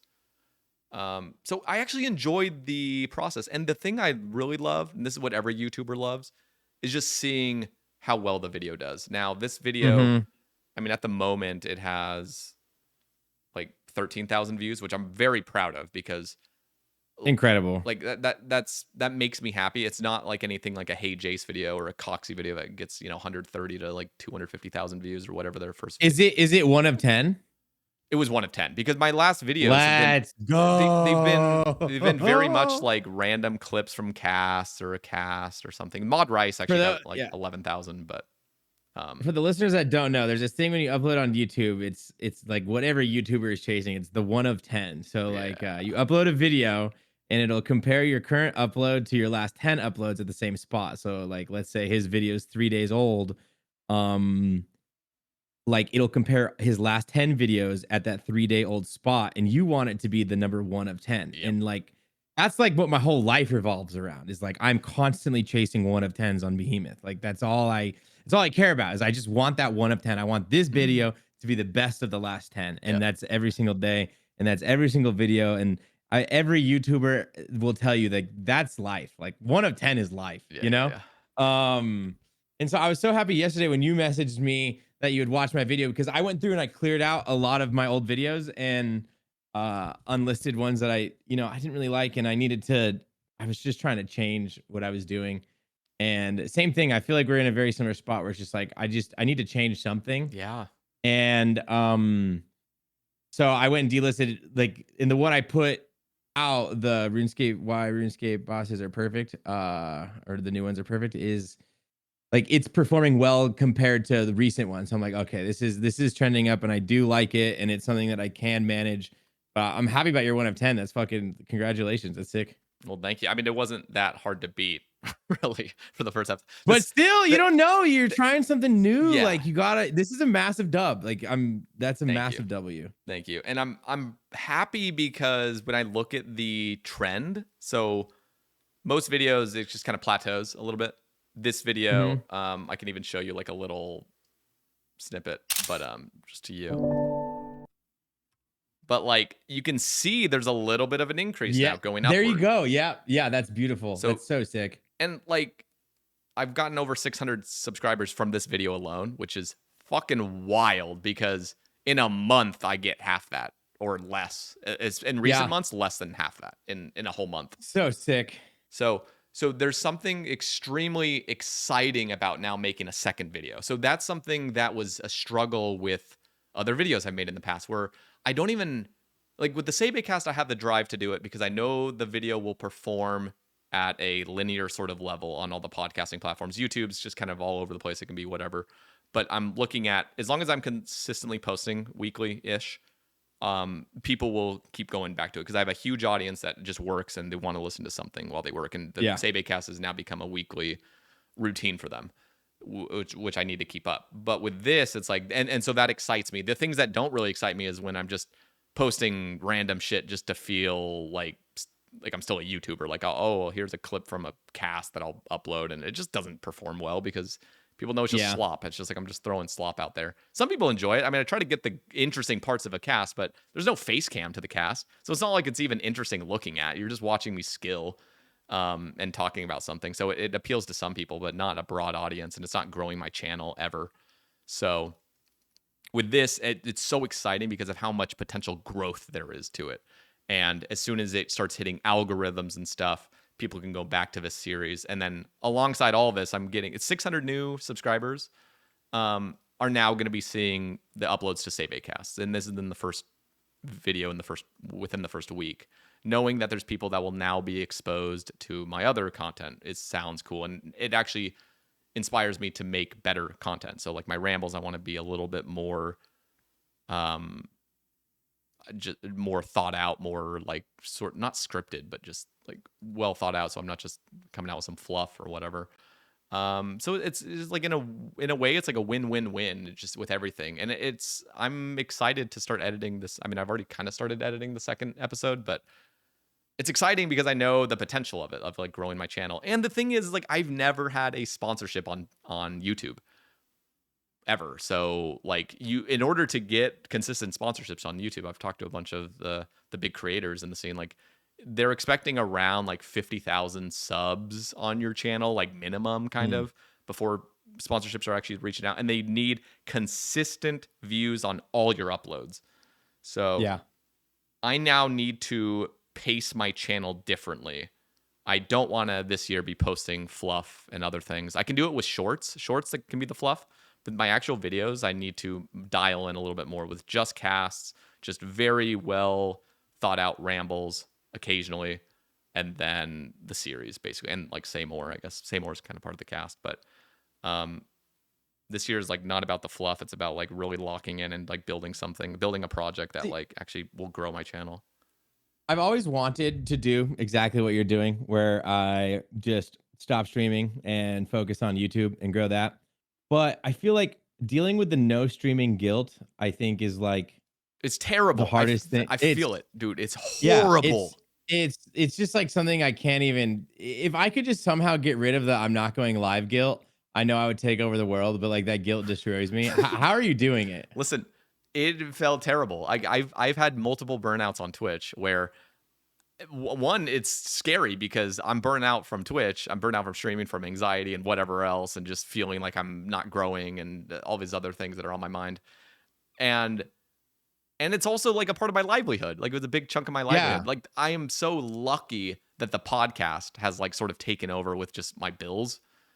So I have some sort of comfort, and you have that too. I mean, you have to, put in more hours a week, I imagine, like 3 to 4 hours every single day, like 6 days a week. But you have, after that, I mean, you have unlimited time. And if you can get out of your head and just like realize, like, I know, kind of see more clearly. Cause like for me, it was like, I need to keep streaming, because if I don't do this, like, I'm going to lose all this income from streams. And then I'm also going to like lose my audience, because there's always that fear, if you stop live streaming, everyone will forget about you and you've just lost what you. I just don't think that's the case, though. Like, we get in our heads about that, but I don't think we'll lose everything. I think Twitch is definitely on a downturn too. And if you're listening right now, because I sent you here for my Twitch, because you're my Twitch chatter, like, I think about this all the time. It's like, I'm going to have to shift full focus to YouTube one day, but I just like streaming too much right now today. No, that's like, if like, I enjoyed streaming, if I enjoyed like, the hell out of streaming, I wouldn't have stopped. But I was not also enjoying it. Yeah, no, there's some days I don't like, but I'm definitely like, I go through ebbs and flows. I go through ups and downs. I'm definitely on an uptick right now, but like, the next downtake might be like a couple month break. The issue is, like, it does pay, like, Twitch does pay good. Like, I do get a sizable check that makes ends meet, in addition with Behemeth, that lets me have my fun life. And if I stop streaming, that chunk of money would be bad to lose.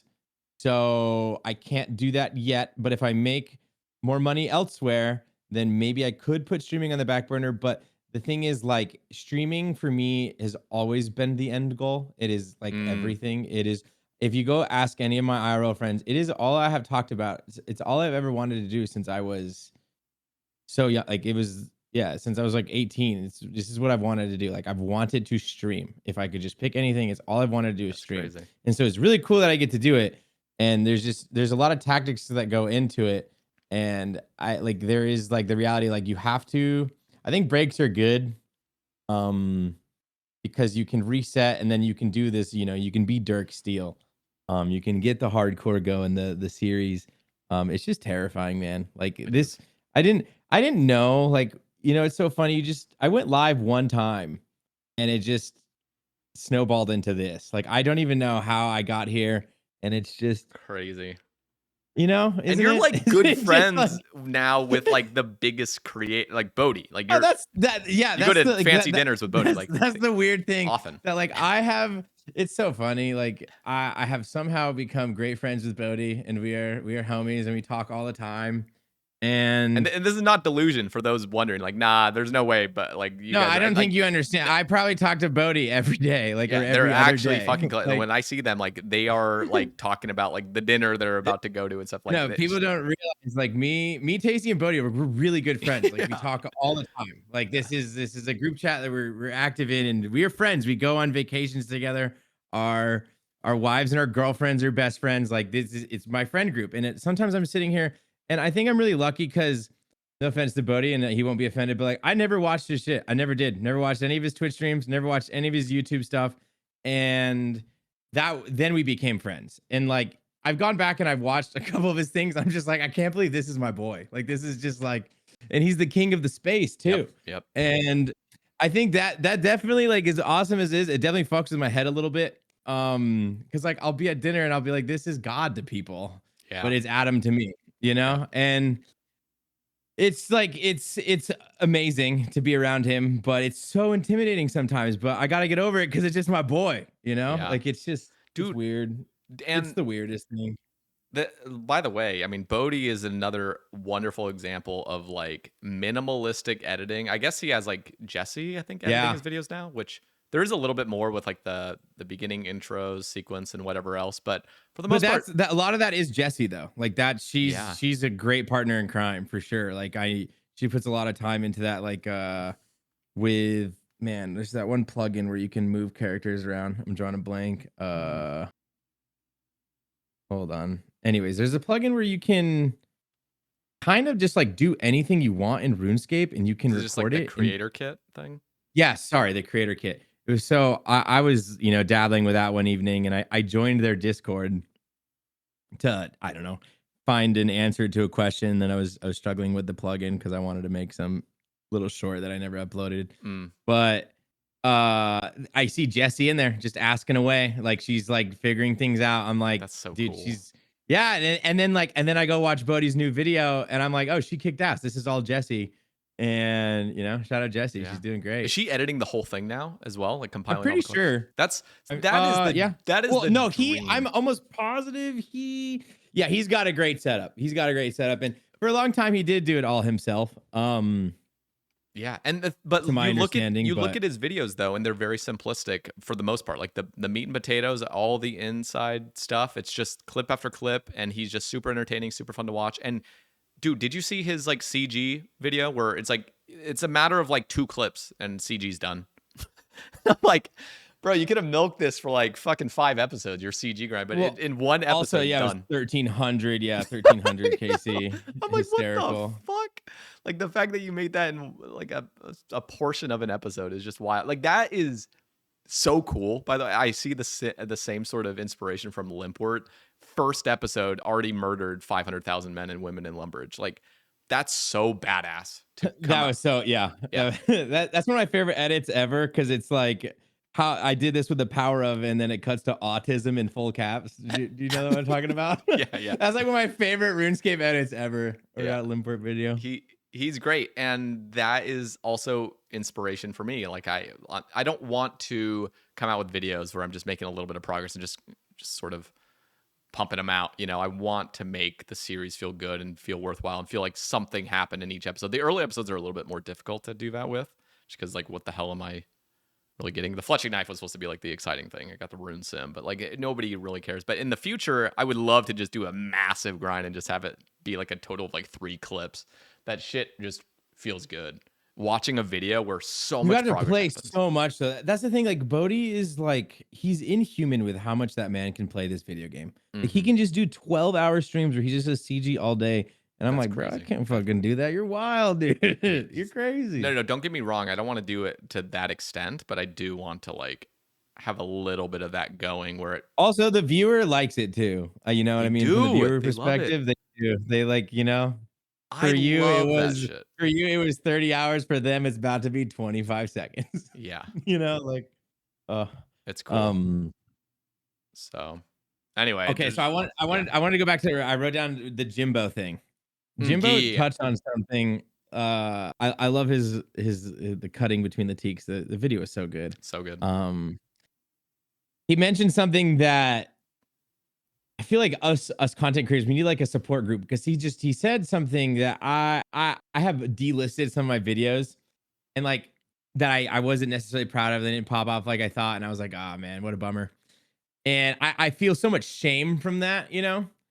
And then to listen to to realize he's done the same things, I'm just like, oh my god. I think we all go through these just trying to figure out what the fuck we're doing, you Yeah. know. Yeah. And there's no book on how to do what we're doing, you know. And it's just, we're all just trying to figure it out, and we all probably have the same feelings of dread and doubt and happiness and success, you know. Yeah. And to realize that even at the top end of content creation, everyone's probably going through the same things. It feels so good to know that, you know, like it's so, we all are struggling with very similar things, but you know, we're kind of here for each other to know that we're all kind of in this. Yeah. No, he was like truly inspirational with that video. Like I was getting a little emo, you know, just like listening to, because really I've been doing this now for over 7 years, just the content creation thing in general. And it's amazing how long I've been able to keep it up based on fucking nothing. It just, I mean, the way you said it, it's like you went live one time and look at where you are now. And yeah, I didn't know that was gonna happen for my first time going live. Maybe I wouldn't have done it. I don't know, but now I'm here. It's terrifying. It's like I did it as a joke, like not as a joke, but I wanted to go live once. I got a couple viewers, then I'm like, well, they said they'd come back tomorrow, so I'll go live again, and then it snowballs, you know. So. Bro, I just got 8 fucking golden nuggets from one load, like one load of like 108 or something. That's insane. The most I've ever gotten before that was I like don't 6. know. Hold on. There was a post on the Reddit today. No way. It is. Oh yeah, here we go. PSA: you get fewer gold nuggets at Motherlode Mine if you use a celestial ring /signet. And he posted all of the numbers behind it. And I read through I haven't like really dove into it, but what? Everyone says it's pretty much confirmed. It's I'll send it to you. You get fewer gold nuggets using. Yes. Even if it's uncharged? I don't know. I haven't. Let me see this. I need to see this. This is my work for after this podcast. I'm gonna go dive into this, and we'll make a news about this tomorrow. I need to see this. Okay, so PSA, you get fewer gold nuggets at MLM if you use a celestial ring signet. I first suspected the wikis stated 3.13% rates were incorrect. It's getting far lower than the expected. So let's see. Charged or uncharged.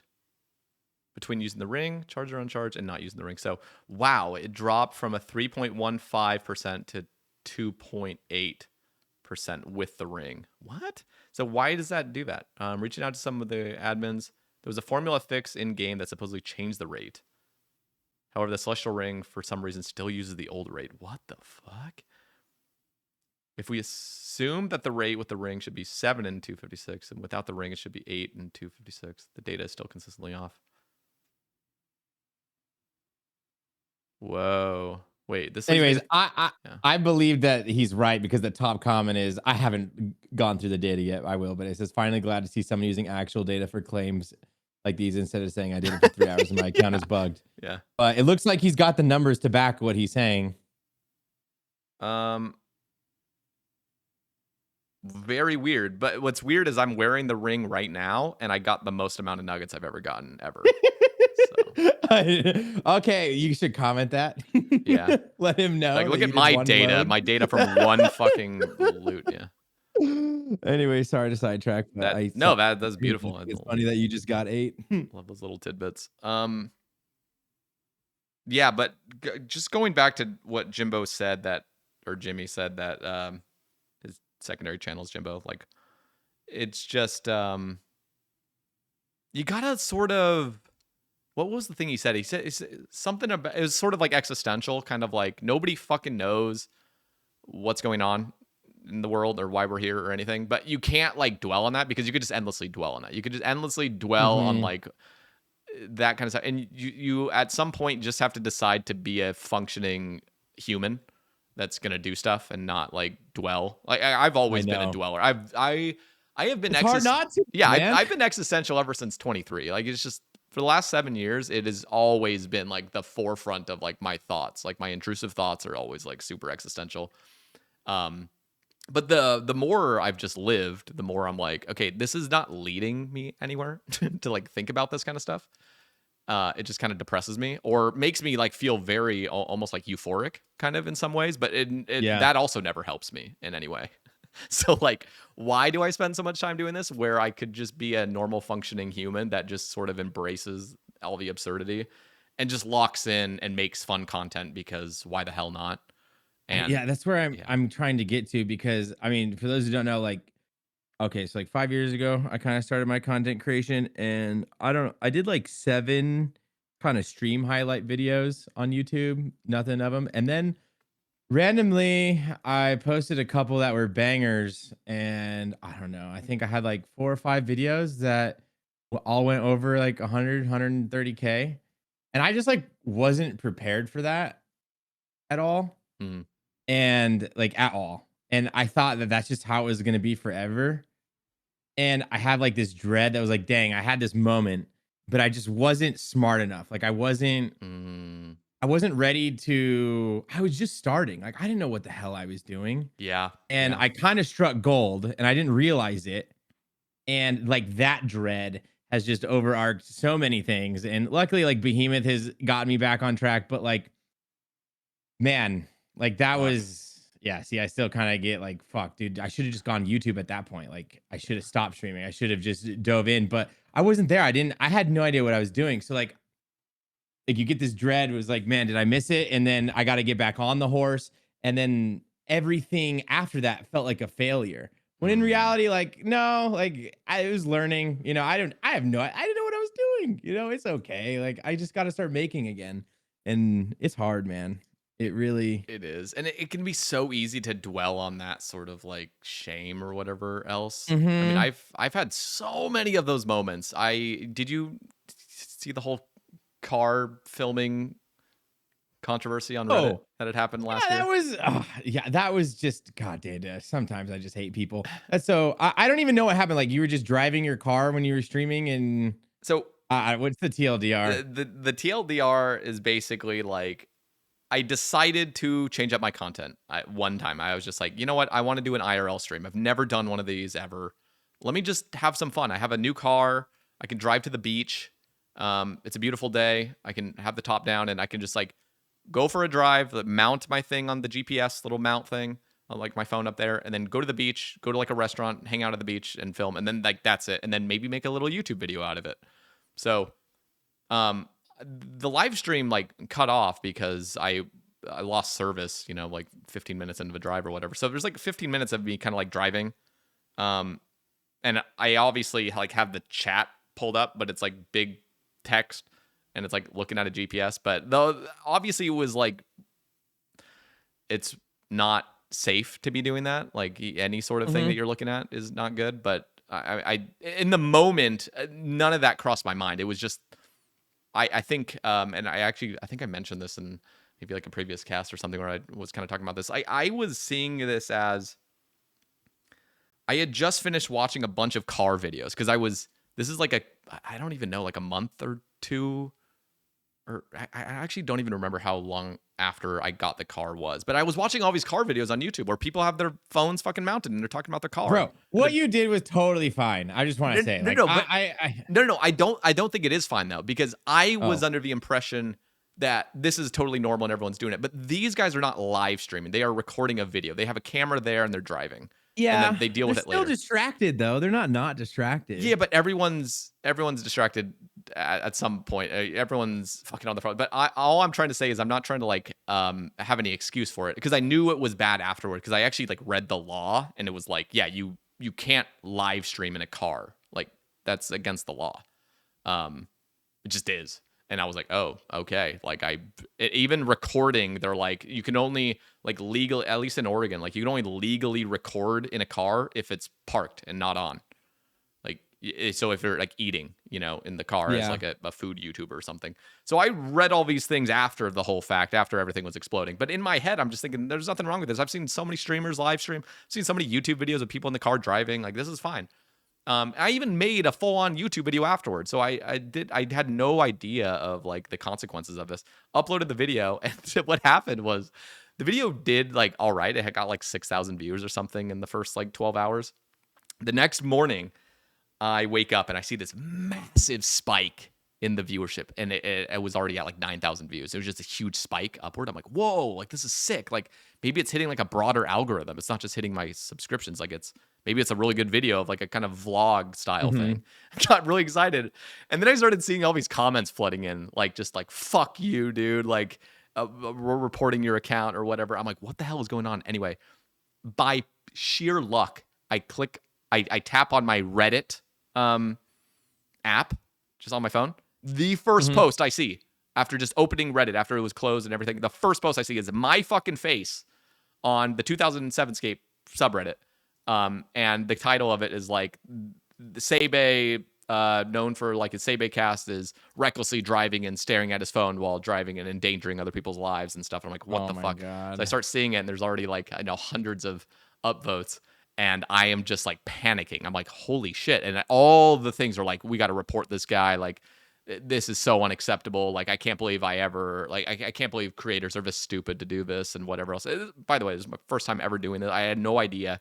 That makes me so mad. I was really like just panicking. And so what I did was I deleted the video. I just like, that was my first thing. It's like, I have to delete this. Like, this is clearly bad. And all the comments flooding in are just people from the subreddit jumping over. And that's all the huge spike was. It's just people on Reddit clicking the video.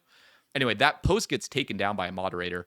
And then the same guy posts another post of it with just a clip that he recorded from the now deleted video that says, oh my God, Sater, like tried to delete this, but we're not going to let him get rid of the evidence. Like, we have to like punish this guy for all of his sins that he committed right now. And so there's another post that gets like 900 upvotes, and it's just flooding with people, So now, and I see this because I'm just like stalking Reddit at this point, seeing what's happening.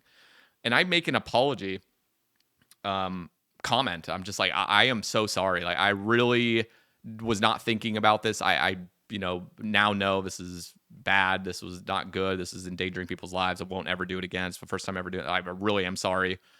And even still, like, there was comments that were reasonable, and they're like, all right, like, no harm done. You're good. Like, just don't do it again. And a lot of people were like, no, fuck you, dude. Like, you should have known, or just like, this is a ChatGPT apology, or, just anything to discredit, like, how seriously apologetic I'm being about this whole situation. And there was no other really way to do it. Like, I had to go on Reddit to make the post. And what am I supposed to do? Post a YouTube video of it so nobody fucking sees it? Like, I had to make a comment on it. And so this whole thing is exploding, and I just am getting... This just goes back to like what I was saying earlier. Like, we don't know what we're doing, bro. Like, we're just trying. We're just trying to be happy, and we're just trying to make content for our viewers. And it's like nothing any of us have ever done, that any of the creators I've ever met. Like, no one's trying to like fuck with people. Like, you weren't trying to go out there to endanger people, Like, you were just trying something new, and you didn't... You know what I mean? It's I just was like really trying. It's so sad because you were just trying to take on a risk, and as a creator, I understand. It's just like, bro, it's so sad, and and like, you just have these Reddit demons that think they know everything, and they paint you in the worst light too. They just think like this is all like malicious. Like, everything I'm doing is malicious. And even after the apology, like the just most sincere apology I could ever give. And the whole reasoning for everything, deleting the video and everything, all there, and still just endless hate. Just like, nah, fuck you, dude. Like, that's so sad. Yeah. And like, I understand. I mean, people were bringing up, like, there was so many comments. It was like hundreds of comments on this thing. And people are saying like, like, I knew a person that died by a reckless driver and stuff. And like, that person will never...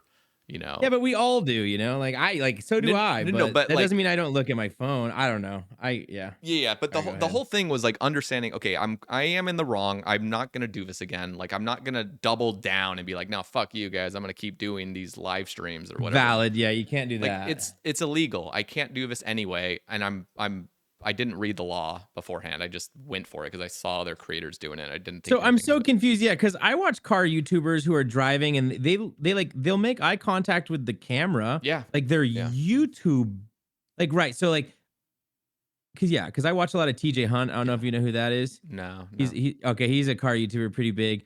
But yeah, he's not live He's not streaming. live streaming, but he's got a this is where I understand where you're coming from, because he's got a camera. Yeah. And he'll have a camera pointed where his car's looking that he's probably cutting to, and he has a camera pointing at him where he's talking, and he'll make eye contact with the camera. You know, like he's not only looking at the road in his videos. The big issue with it was there was text on the screen of chatters that were chatting and saying like, "Oh, like cool live stream video," and I would read it. I mean, I could clearly see it. It's like literally reading an address on a GPS. And again, this almost sounds like I'm justifying what I did. I'm just saying, like, really, I did not feel in the moment ever that I was endangering people's lives, but I understand it was still illegal. Is it is illegal, and I guess to the letter of the law, probably looking at your phone to figure out where you're going. I mean, I've done so much worse with my illegal too. I've done so much worse personally, like with my own GPS. Like I'm driving and I'm clicking the fucking Apple Play to adjust music while I'm like, I know I've been more reckless than I was here, and it's not against the law. But and you've got this Redditor who's I'm assuming he's never looked at his phone once while he's driven anywhere. Like, you know, it's yeah, the thing is like it's recorded and everything else. And like I understand, like I'm not even trying to justify being reckless. Like I understand like how I'm 30 years old. You're not trying to. I'm at the point where I'm trying to justify it for you. You're clearly apologetic. I am, because I understand like car accidents are actually common. Like they can happen and stuff. And like the last thing I'd ever want to do is affect somebody else's life for my negligence or my like distraction.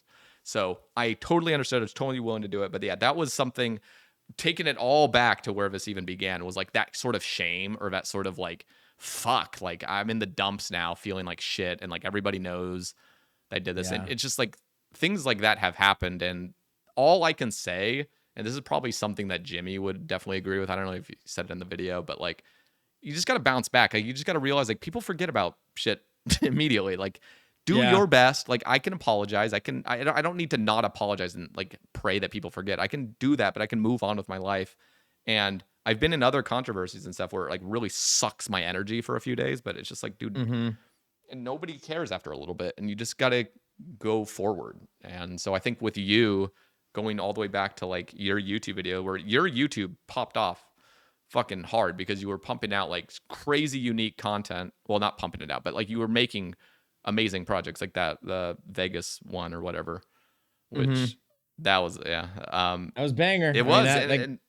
But it's sort of like the prepper, like you now have to realize this is the, like, is this sustainable? Because you have to now like up the ante. This is the exact reason Caveman Only. Do you remember Caveman Only? He quit because his videos were taking too much effort out of his, because he kept feeling like he had to one up the next video. It wasn't sustainable. That's what I say. I accidentally started off with my best idea, you know, and it did great. And I don't know. That was just me and Tasty shooting this shit in Discord one night. I was like, dude, what if I hired a hooker to kill Jad? And then we were like, all right, let's do it. And then I didn't really know what I was doing. And then I upload, a couple of videos that's getting 130,000 views, and the next one gets like 3,000. And I'm like, oh God. So depressed, like the level of depression was just like insurmountable. However, my stream like tripled from that one video. And so now my streaming was like becoming real. And I was like, oh, I put out that video and I got partnered like right after. And then that's crazy. Like, like it was wonderful. But I don't know. I had the only reason I could really do that video too is, good videos with my ideas, because I have ideas of bangers that I think would do incredible, but like they do take money, and that hooker video took a lot of money. Like I had to pay the hooker, I had to be in Vegas. Like, did that video were you already partnered on YouTube? Like, did that video actually generate revenue?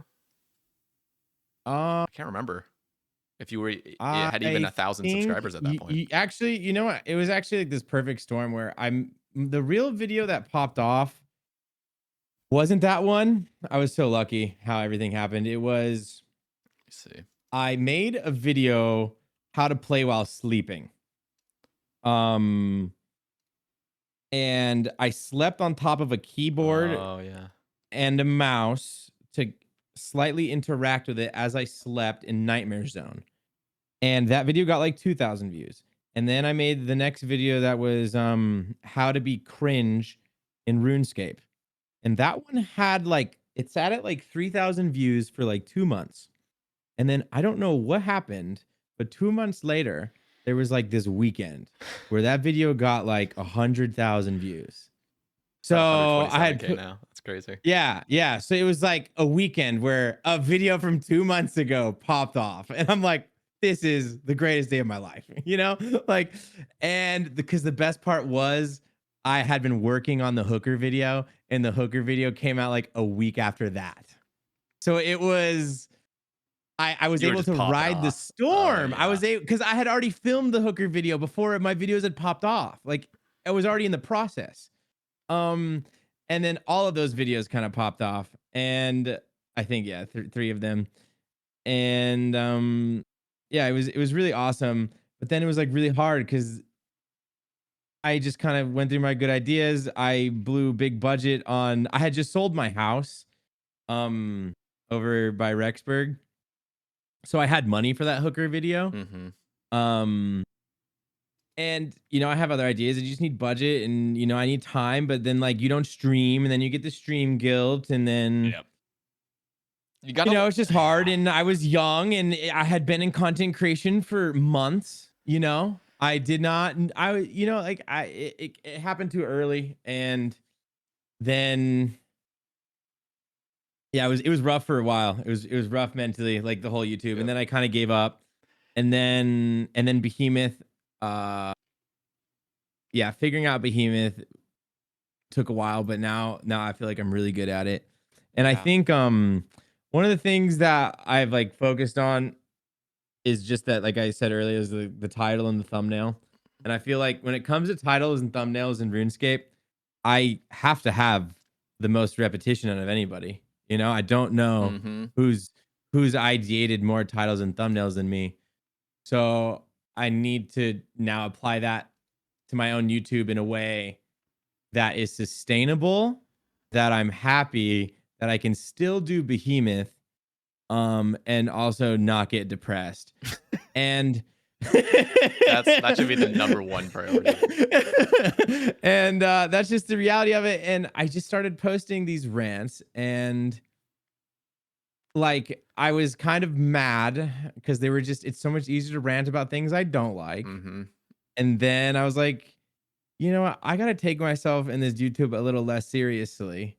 So just so I can just enjoy it and just make it a passion for a little bit, and just like not beat myself up if something's not going well, because like I'm doing great on Behemeth, but like I need to recognize that I do a good job over there and not beat myself up if it's not on my YouTube. Yeah. And yeah, like it's just, yeah, it's just, and I'm so glad I found that Jimbo video. All this just goes back to that I watched his Jimbo video the other day, and I'm just like, fuck, dude. You mean at the highest levels, Jimmy's dealing with the same shit I'm dealing with? This is all I needed to hear. This was music to my ears and reinvigorates me. And then it just coupled with, you saw my video and you messaged like, you want to come to the Sae Bae cast? I'm like, oh my God, thank God this happened. I needed this. Yeah, no, it's cool. I'm very excited this year. I think I have a full, just way more motivation this year than years prior, to just really dive into YouTube a little bit more. Yeah, because there's just like there's been a clear drop off on Twitch, I think, for so many people, and so many of us identified as Twitch streamers. Yep. Where it's just like hard to want to transition to what will be more successful. Mm-hmm. And there's hard, that because there's also the risk. It's like there's the risk, and like I said, like especially with us in the past, like you took a risk with the car thing, and you probably didn't feel too good. Yeah. And like now you're just like, you're so in your head, and like same thing, like I've taken risks and they didn't pay off, and I spent 100 hours on a video that got like 2,000 views, and I'm just like, oh my God, dude, what did I just do? My clue guide. Do you remember that clue Bible video I made like years back? The hard clue one? No, I'm not a clue doer like you. It wasn't for anybody, really. It was like a passion project kind of, but I was like, this will pop off. Like, surely this is years back, but I recorded every single hard clue step. Every single one. I literally spent That's gnarly. 2 weeks grinding jellies to get every possible hard clue step I could have gotten. Before they stacked too, huh? Yeah. So holy shit. I recorded, and not only just doing the steps, doing them efficiently, like having to even redo it because I missed like a tick somewhere, and I'm such a perfectionist that I'd have to like redo the fucking step, like record it. And that whole clue Bible thing was like an hour-long video with every single detail marked out about how to like perfectly efficiently do your hard clues. Easily over 100 hours like put into it, just because of like not only the edits and me being really bad at editing, but also gathering all the clips and organizing it and putting it all together, and then also going in like the description of the video filled out like the full 5,000 characters because it was just listing every single one. Oh my god! So it was just such a huge thing, and I was like so excited to drop it because I'm like, this is a banger. Like for my standards, this is like my best video ever. But it's so I didn't understand at the time how niche it was. You know, it's like who I know who really cares? It's so hard. And so like I spent all this time making this video. It got like 5,000 views in the first week. I'm like, I hate my life. Like this is just so depressing. Like and that's like that was like another reason why I just stuck to rambles and casts. I'm like, it's not even worth putting in effort because it just feels like I'm locked out by the algorithm, or like, you know, I didn't understand that what you need to provide is you gotta make something that people want to watch first off. So, and I just realized like late last year, I mean, I realized it long ago as well, but I wasn't willing to do it. It was like, you just got to make a series. A series is what pops off YouTube channels. It's like the magic. It just works every time as long as you just. It is insane that it is just this thing that you can just make a series, and if you're good at pacing the storytelling, it's going to do great. Yeah. So I'm just like, you know what? I'm locking in right now. I'm going to just try to lean into the sort of role that I'm a YouTuber now. Like I'm going to be a series YouTuber. Just sink into that a little bit, try it out, see if it goes well. Who knows? Maybe the hardcore series doesn't even do well. After. I mean, I think the fact that you 1 of 10 on episode 1, like it's a good sign. That's it's not going to be settled off the rip, you know, like that is as good as you could have asked for, essentially. You know, on your first series, your first episode is a 1 of 10. Like, let's fucking go. And I go back and forth on that too. Like, I think I'll make that jump when I feel passionate about it. Like I know I want to make a series. I don't know about what yet. I know I know what it's gonna take because I've tried, you know, in the past with other things. And when I can really feel the passion, like I'm gonna have to do what you're doing. And it's just like I don't know, deal with the stream guilt and then do it. You know what I mean? Yeah. No, the stream guilt's terrible. I still get messages and I feel so bad all the time. I get messages like, hey, where are you, man? I missed you. And like that was happening a lot more like the last half of last year when I really just kind of fell off of streaming. Now people just expect it. They're like, Sae Bae's not going live. So now it's easier. But like, holy shit, the amount of guilt and the amount of like just feeling bad. I'm like, dude, I need to go live for these people. Like I feel, especially like the people that have been subbing for years. I'm like, fuck, man. Like I can't do this to them. But like you can do it to them. Like it's your life. It's your strength. Most of your audience, except for maybe a few psychopaths, like they would like, listen, if I am subscribed to any person and they stop posting, I'm not blaming them. I'm just like, I hope they come back. But if not, that's whatever. And I'm probably going to unsubscribe, but like, there's no like hard feelings or anything. Yeah. And you just have to see it from that perspective. You can't see it as like, these people they can't live their life unless they have your stream. Like they'll continue onward. They'll be fine. And I think that was like a good thing for me to just understand was it's okay. They will find another streamer that can give them what they want, and I can focus on the YouTube. And the thing is, like, my streamer or my stream viewers actually enjoy when I make YouTube content, and I'm like, oh yeah, and they listen to my casts, a lot of them. Well, so. It's just I feel like streaming was so much easier to grow with back then because our lifestyles were a little bit different because of COVID and like what post-COVID life was like, and we could just be at home and watch Twitch streams. But now YouTube is just way too convenient for me. And I as a viewer am watching YouTube 90% of the time. Twitch is like 5 to 10%. Dude, same. It's like I'm on YouTube so often, I'm like, I'm on YouTube so much. I'm barely on Twitch now that I just need to figure it out, you know? And it's so true. It's like YouTube is the place. It really is. It just is. And you Yeah, it just is. every big creator, like there's a handful of big creators on Twitch. By the way, all of them have been doing it for like 13 years, all the really big ones. Well, And besides they like a all few that have sprouted and up. for the most part, they have banger YouTubes. Mr. Mammal, Yep. Bodhi. Yep. Yeah, the big I ones. guess like Oda. Oda There's a has few that don't. No Monkey has like it. Yep. Yeah, No Monkey, Foe. There's outliers, but the outliers have been there for so long. Yeah.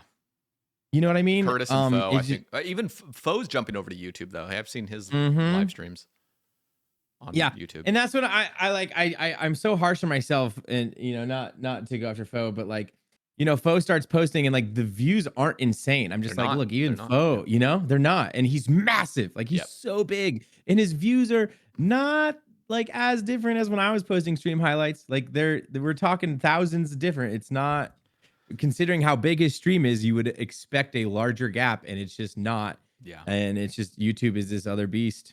One other thing I'll say is, and this kind of ties back to me putting in a lot of time into videos and it not having success, is there really is something satisfying about putting in, as I hate to admit it, but it's like putting in more work and putting in more effort into my videos is more fulfilling. Like publishing a ramble, even if it did well, it didn't leave me with like a really good feeling. It just felt like I threw this together. It's a ramble. It's supposed to just be like a one take, like go for it.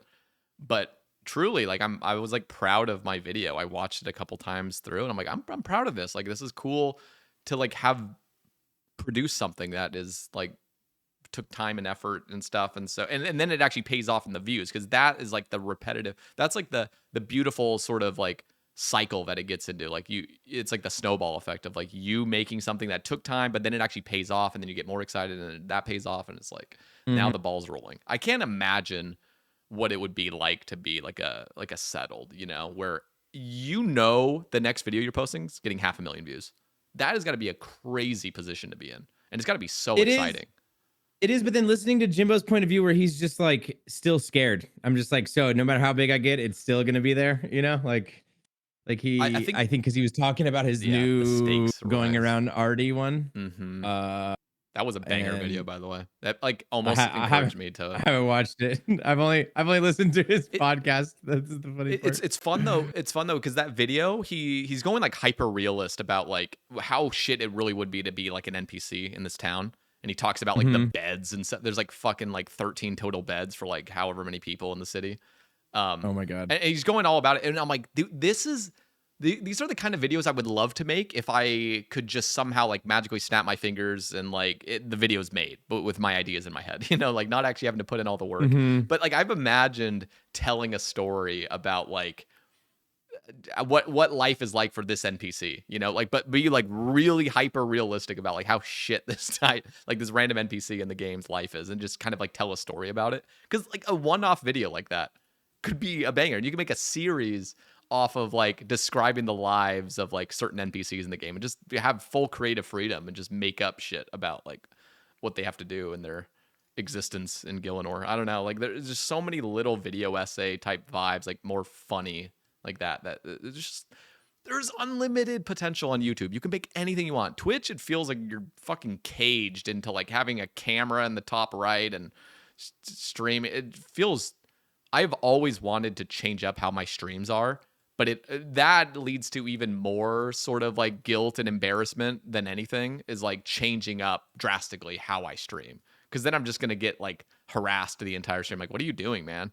I remember I tried to do that after I was like taking a bunch of mushrooms all the time. I was doing like the skilling trance. I would learn therapy. I like that. Yeah, it was just like that wasn't like an idea that I had. I was like, what if I just had like a radio stream that was me skilling with like cool aesthetics in the background. I remember like I had like some psychedelic stuff, or I had like beautiful like views of stuff, and then it was just very clean, and then it like had me like smelting cannonballs, and it was just music. That was it.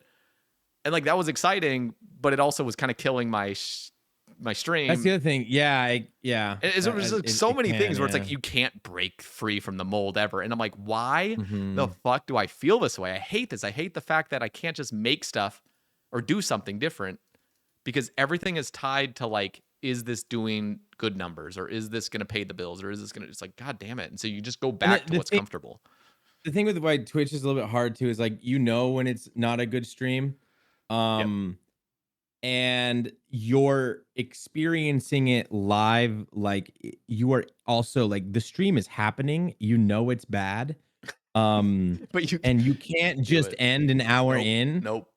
And that's so difficult when YouTube, like, okay, I bombed, that video sucked. I can go watch a TV show now. Yeah. You know, Yeah. like, Dude. but when you're live, you're like, oh, dude. And it's like, it's even sometimes worse with RuneScape because, like, dude, I'm an Ironman. Cause sometimes I gotta go do some really boring stuff. And I'm sorry I can't do chambers today, guys. And I have to go grind RDO for the next 5 hours, but that's just where I'm at right now. Okay. Yeah. I need this Void Waker. You don't understand. There's nothing I can do about this right now.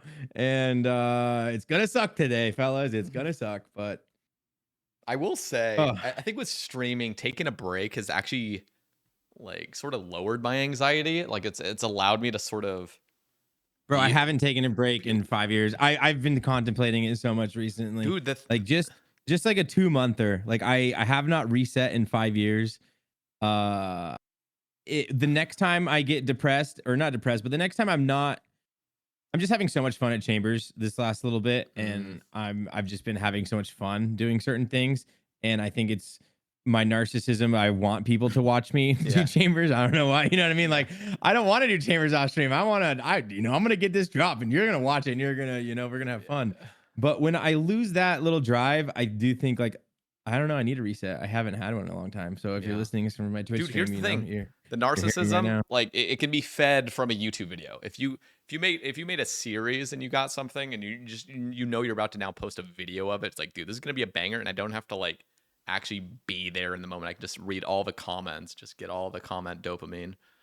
I feel like that's the other thing I've started to do that has made me feel so good recently is reading and responding to every comment, and then realizing that that's like a real human being that I'm having a very similar Twitch interaction with. Like, this guy cared enough to comment.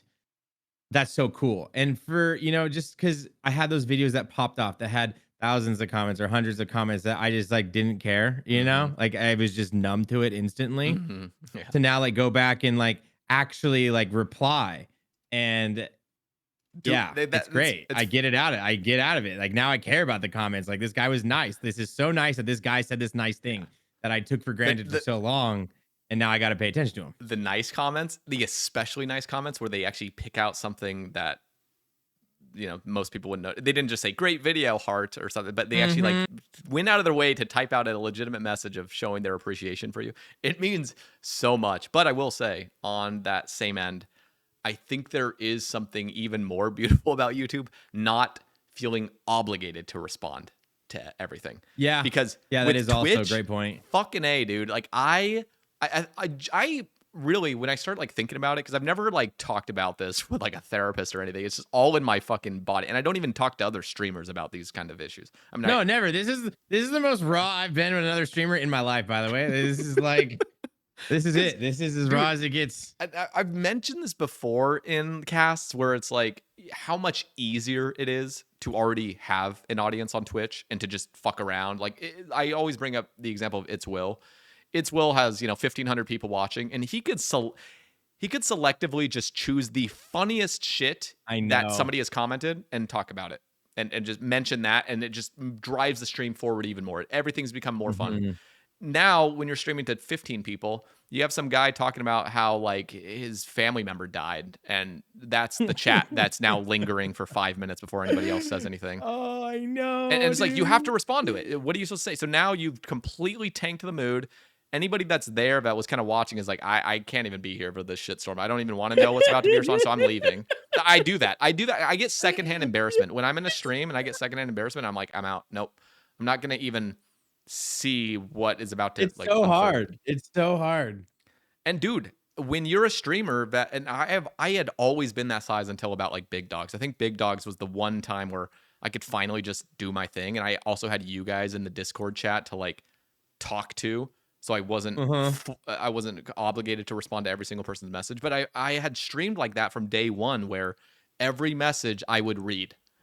And it got to the point where as soon as I stopped doing that, people were like, dude, you didn't read my message, bro. You didn't read my message. So then it was like this reinforcement of like, fuck, I need to read everyone's message or else I'm going to get called out. Yeah. So now I'm reading everybody's goddamn, anybody that anyone wants to say anything that's coming to their mind, they're saying it in a Twitch chat. Now I have to read it. And that shit exhausts me because I am like naturally a sort of people pleaser. I want to make people feel comfortable and accepted and wanted like here in my stream. And there's people that are just fucking lunatics and I don't want them. But I don't know how to treat them in a live setting of like, fuck off, like leave me alone, sort of like leave. And there's so many times where it was like this middle ground of like them making me feel just uncomfortable enough, or some other viewer just uncomfortable enough, or the whole stream uncomfortable enough. But it wasn't like crossing any lines yet. And so I'm like just waiting to ban them. And it's just, I feel like I'm babysitting kind of a little bit. And I'm also like having to entertain endlessly for a whole stream, and I've done it to myself. It's like, that's not to put blame on anybody, it's like that's just the way I am. So streams became just wildly exhausting at some point because I just feel like I don't know what to prepare for today, but I'm gonna read some stuff that's gonna put me in my head. And oh god, with YouTube you can say whatever the fuck you want. I don't even need to read the comments for a couple days if I didn't want to. I still do, but like, I know, right? That's also the other part that I love. It's I was reading some comments and it was like, man, I can pause this and really come back later and give some thought, and I don't have to immediately respond to this. I don't have to respond to this if I don't want to, and it's totally socially acceptable to do either one. Yep. Unlike on Twitch, when someone says something that everyone else just read, you don't want to talk about it, but what, are you just gonna not say anything? We're all just gonna sit here and read that and no one's gonna say anything? It's sort of, in a way, it's sort of like stifles creativity as well. And sort of I mean, I remember so many streams where I'm just repeating the same thing. Somebody's like, oh, your client looks nice, how do you set that up? And I want to be a nice guy, so I go out of my way to explain for 45 seconds how to get his client to look like mine. And then he has a secondary question of like, oh, how did you do this? And then he's grateful for it. And so that makes me feel good. But I just spent, the last few minutes explaining it. And then another guy comes in. He's like, oh, how did you get your client to set up like this? And I'm like, I am basically now a customer support line for anybody coming in. And I'm just explaining like how to get your client set up that way. It becomes exhausting, and I'll get comments like that in YouTube, and guess what? I don't have to fucking respond to it. If I don't respond to it in a live stream, the person will be like, all right, well, see ya, thanks for not responding to me, I'm out of here, like, jerk. -1. Yeah, just like you'll become the bad guy if you don't become customer support for all these randoms that come into your stream. And with YouTube, they'll ask the same thing and I never fucking respond, and they'll forget about it, and it's like, all right, I can help in some contexts, but I'm not going to do it to every goddamn hundreds of people that are asking how I got my resource pack to look like this. Anyway, now I'm the complainer here, just ranting. Anyway, it was good though. This is good. This is good. Do we have anything else to touch on? I feel like we talked about the game and then we talked about our fucking issues, our first world issues for the last half hour, or the last half. I know. In before the comment that's like, these guys get a stream for their jobs and fucking hate them, stop complaining. Listen, this is just how I am. I want to be able to express myself honestly.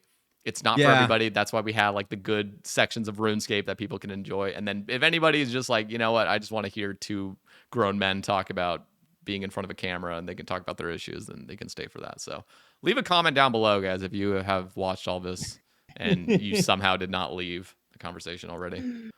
But okay, hold on. One question. Let's get it. We're ending. No, but we don't need to end, but I'm just thinking it's already been 3 hours. You're kind of sort of the time limit, but yeah, I do gotta go work at some point. But okay, hardcore. Where do you think you'll die? Ooh. If you did, here's what I always tell people on hardcore is like, hardcore is the most beautiful game mode in a way that there is a start and there is an end for almost everybody. For 99.999% of the people that play hardcore, and it will happen to Mutts too. Mutts' hardcore will die. All hardcores died. Alkin's hardcore died. The hardcore that I never thought would die died. All hardcores die. If you had to guess on your journey, if you're dying at some place, where do you think it would be? I'm gonna guess. Ooh. You know what? It actually makes me really sad to say this. I think I might die out on my boat. I think I might like drink a fucking beer or Oh, something, just die or something. that can happen. That's a Uh, yeah. That's and especially because you're doing sailing. You yeah, know, yeah. like I need to be. I need to do some research on how that is. It like randomized or are all the there drinks? was a there. No, I think they're all in their specific spots. There was a hardcore that recently died to a bug because one of the potions. I wish I could remember the specifics. We talked about it on Behemoth. There was oh god, I just wish I could remember. But yeah, you can totally die. There is a situation and it is a bug. And that makes sense. I I'll think. just say if you go to Zolra, be careful because I died at Zolra just a bit ago. And Yeah. like the funny thing is if you're watching my stream, I would tell everyone at the time I was tobbing, at the time I was going to TOA, at the time I was doing things that probably most people would call more dangerous. But on my stream constantly, I was saying, look, guys, like I'm doing Zolra, and I want you to know Zolra is the most dangerous thing I'm doing. Because if I'm not sitting at 83 HP, you're dead in 5 ticks because you can get hit 41 on the first tick, and then you can get hit 41 on the fifth tick. And have Snake Queens hit 15s.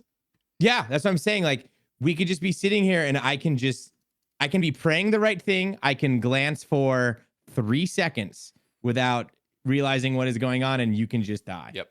And that's where I died because I knew it too. And everyone was always like, "Oh, dude, Zolra, it's so easy." And like, yeah, I know. I've killed Zolra 5,000 times. I know how to kill it. I know it's easy, but You can just die. Yeah. you can just if you're not locked in it every 3 seconds, it can just be over. And that's what happened. I could also see myself dying to just a Slayer task, low-key. Just Yeah. I think it'll be something super silly. I don't even think it'll be like some boss, honestly, because I feel like I'm always more locked in when it comes to bosses.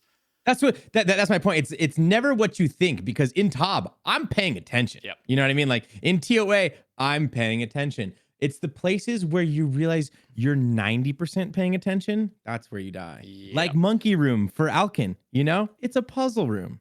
You know, he's in TOA, but it's not Insanity Wardens, you know? Like it's not the hard part of TOA. He was doing the puzzle room and, you know, he just died. Yeah. No, that was devastating. He was over 99 HP. Yeah, that was my other question. So if let's say you hit your goals, you do your, because I know how you are with skilling, you do your 3 capes, you max. Are you closing it out, or are you beating Alkin on the high score? It really depends. So I wanted the goal with the hardcore was I wanted to make something that's extended enough that also allows me to enjoy myself. I enjoy skilling. I know that sounds crazy, but like I enjoy making an account and like building it up and like doing the long skilling grinds. I've always enjoyed that. And I wanted to make a hardcore that has that excitement value. I'm not going to get all the questions for making another fucking Ironman. And so I can kind of just play this as an Ironman. And the other thing, so I don't like hardcore because of like the teleport crystal you always get a rock and like the safety and the not being able to play the way you want in some PVM encounters. But the thing I do like about hardcore is like you can't really abuse wilderness methods. So one of the things with normal Ironman, like on Squad Cam, it's just you go out to wilderness agility and you're printing like 2 fucking mil GP at level 4. You just have 50 agility and you're just, as long as you just get that initial Wintertodd cash, you can just make unlimited money. And it just feels like so private servery. So I love that about hardcore. I'm going to play it sort of like I'm just building up an account in a unique way, kind of I want to get like an untrimmed sailing cape. That'd be kind of cool to get as well and like see what that gets me on the account to build up more. So I wanted the max grind. I wanted the PVM elements. I love like the idea of getting an infernal cape. The quiver is like the most dangerous, I would say. And then Major Arena 2 at some point, I just think that was exciting. And it's not like go for a Zuck helm. Like I don't want to go for a fucking Zuck helm. I'm sorry. It's just, that sounds so exhausting to go for. It's just, and I know I'm not going to do it. Like I'm going to die. I'm going to die on the way there. So I can do it just for the title, like going for a Zuck helm. But like deep down, that's not what I want to do. So I wanted to keep it something I wanted to do. But if I die, I've already thought of different kind of snowflake vibe accounts that I would love to make if I'm enjoying the series and people want to see more. I could make a new account that is snowflakey. And then I also my girlfriend that lives in Colorado, like we have plans, kind of not loose plans of sort of like moving in together at some point later this year, and we would make a gim together and then like make content on that. So this is sort of like People filler. love the GIM. I love the GIM content. That's like, Yeah. you go look at that. I don't think there's enough of that on YouTube. Yeah, and I think Mudkip and Spookdog are like the only like Mm-hmm. couple doing it that are like popular. But then if you go, it almost seems like it instantly pops off because you have the farmers and you have the grandmasters. Granted, those are like more stream clippy ways, but Mm-hmm. it's good vibes in those videos. Like people Yeah. together is good vibes, and there's an oversaturation of solos compared to how many people are doing things in groups. Yeah, and it's so fun. I mean, she's a maxed Ironman. She is like Oh dang. a gamer, and she like did 500 CG and shit, and got her BOFA on her account and stuff. She has like a shadow. She's like a gamer. And she wants to. She doesn't have an Infernal cape yet, but she wants to go for it. Like she has like that drive to like get better. She's like a competitive sort of player, or just like competitive nature sort of like about her. Like she loves like playing games and stuff and actually like going hard at it. So It's so exciting. that'll be super exciting. So like if the hardcore doesn't end up, because my biggest fear is just dying early and then like the series is cut short. I'm like, fuck. Yeah, but I think you can just keep pushing on, like who cares? Yeah, Like, but I mean, I don't know. the I'm other worried. thing though with you is you're so fast. Like, I don't think people realize, because I've been in a group with you. Like, I feel like I play the game a lot and I'm pretty fast at it. You're on a different level of being able to progress an account quickly. That you could have another account. Like, let's say you finish a series, you want to start another one. That early game goes by like 200% faster for you than like a normal person. Yeah, yeah. Like you can be back into it pretty quickly because like you're a freak, bro. You like the skilling. You love the skilling. I do, dude. You Big know? Dogs was crazy. Like I was like over 1,900 total, and like everyone else was like set at like Disgusting. 1,400 or No. something. And dude, and like we're all playing nonstop, and it's like, how does Sater have this? Like but also you have this thing in you where you can really do the boring things Yeah, just lock in. nonstop. But the thing is, for you, they're not boring. I remember I used to watch you would do the rambles. A lot of the time you were doing the post 99 crafting. Remember you'd sit there and you'd blow glass. Mm-hmm. And I'd just be like, what the fuck is he doing post 99 crafting for? Yep. But here you are just having fun doing it. I'm fucking enjoying myself. Yeah. Oh man, and that's the other thing I can also do is Sae Bae has been basically put to sleep for the last like year and a half. And if I ever needed to pull out the big guns, like I can, especially after having built up a little bit more of a subscriber base where people don't even know that I have Sae Bae as an account. There will be a lot of new subscribers that have no idea, really. Besides if they, in the first episode of Dirk Steel, they just take a little bit of interest in me showing off Sae Bae. But like other than that, if I needed like a new account to start playing that it already is progress and it could be a brand new series, it could just be like a clogging series of Sae Bae or like a going for 200 mil all or some psychotic thing that I wouldn't actually. You could be want to do, you could trick all the new viewers. You'd be like, yo, I'm gonna try to be the first iron that gets all the third age. Yeah, no, I mean just be something. Be like, wow, I already have 5 pieces or however many you have. I mean, because that would be really interesting to like if this hardcore dies in 6 months and somehow I'm not playing the game already, like it could just be I'm bringing back Sae Bae, brand new series, getting Zuckhelm, getting all the shit I need, and making a little series on that potentially. If I was actually enjoying it, but. And think about all the experience you'll have, like having a series under your belt too. Like You'll just be so much better. Yeah. Yeah. Anyway, TPapa, before we wrap things up totally, what is next for you? Or is it just the kind of ramble videos alongside streaming, alongside Behemeth? Or do you have any ideas for series or ideas for other unique videos? I think right now I'm doing what I want to do, and I do enjoy the rambles. I know they're not going to be the craziest thing, but just I want to get into a spot where I'm uploading on my YouTube a lot. I've been wanting to do that forever, but I don't know. I think honestly, more than anything, is getting to a place where I'm happy with the success with Behemeth, and then I don't know. This is a good conversation. I got a lot of thinking to do today. Hell yeah. No, I think it's gonna be a good year for both of us. I think a lot of us that are still like, I know, like, because we're all although you were before COVID, right? You're streaming before Yeah. COVID. We're all kind of COVID era in a way.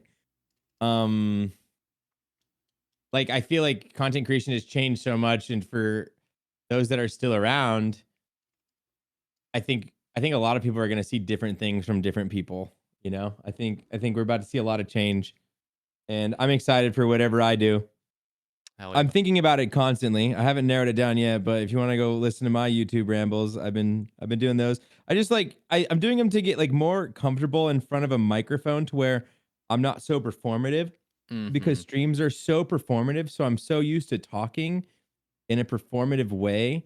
These rambles are a way for me to practice speaking while not being live, Yeah. because 98% of my content creation over 5 years has been performative live content creation, and I need to practice other ways. So that's just what I'm doing. And, the podcast is fun, and rambles are fun, and streaming is fun, but I definitely feel some change coming for sure. Hell yeah. That's the most important though, is like you're having fun and you truly enjoy the game. So Yeah. keep that in mind, because like that's like peak. If you're not enjoying it and now you have the creative energy to make something, it's just gonna be horrible because you're not even gonna want to Oh play the my game. God. Yeah. So Yeah. just Yeah. ride the wave, I guess. But T-Papa, as always, such a fucking pleasure talking with you. Yeah. Banger My fellow conversation. ex-Mormon friend. We Yeah, didn't dude, even get into the religion. I we know. didn't even talk about being ex-Mormon. Dude, we got to Imagine. give ourselves a pat on the back. We didn't bring up We ex-Mormon didn't. or shrooms. And how long did we Hey, talk? I did briefly mention the shrooms, Yeah, but you that's said it it. for 1 second. Oh, yeah, but yeah, Yeah. we could talk more about that another day. But Yeah, for sure. Well, it'll have to be like a Patreon exclusive where it's just that, is it, like all the paying subscribers can listen to it. But I like that. I like that. thank you, man, so much for coming on, and best of luck with your content creation journey. Obviously, gonna have all your links included down in the description, so those listening still, go check him out. If you guys are not already subscribed to his YouTube channel, go subscribe for me, like to him, and also go check him out on Twitch. He is still streaming, and who knows, it might end if he starts getting addicted to YouTube. So enjoy it while you Yeah. can. But that is sort of the end goal that he has said. So you can definitely check him out on Twitch. Thank you, T-Papa, so much. If you guys want to support the cast as well, there are 3 different options: Spotify, Patreon, and YouTube membership. Support for $2 and get access to now 12 plus exclusive full-length episodes. So go check them out there, and we will catch you in the next one. Peace.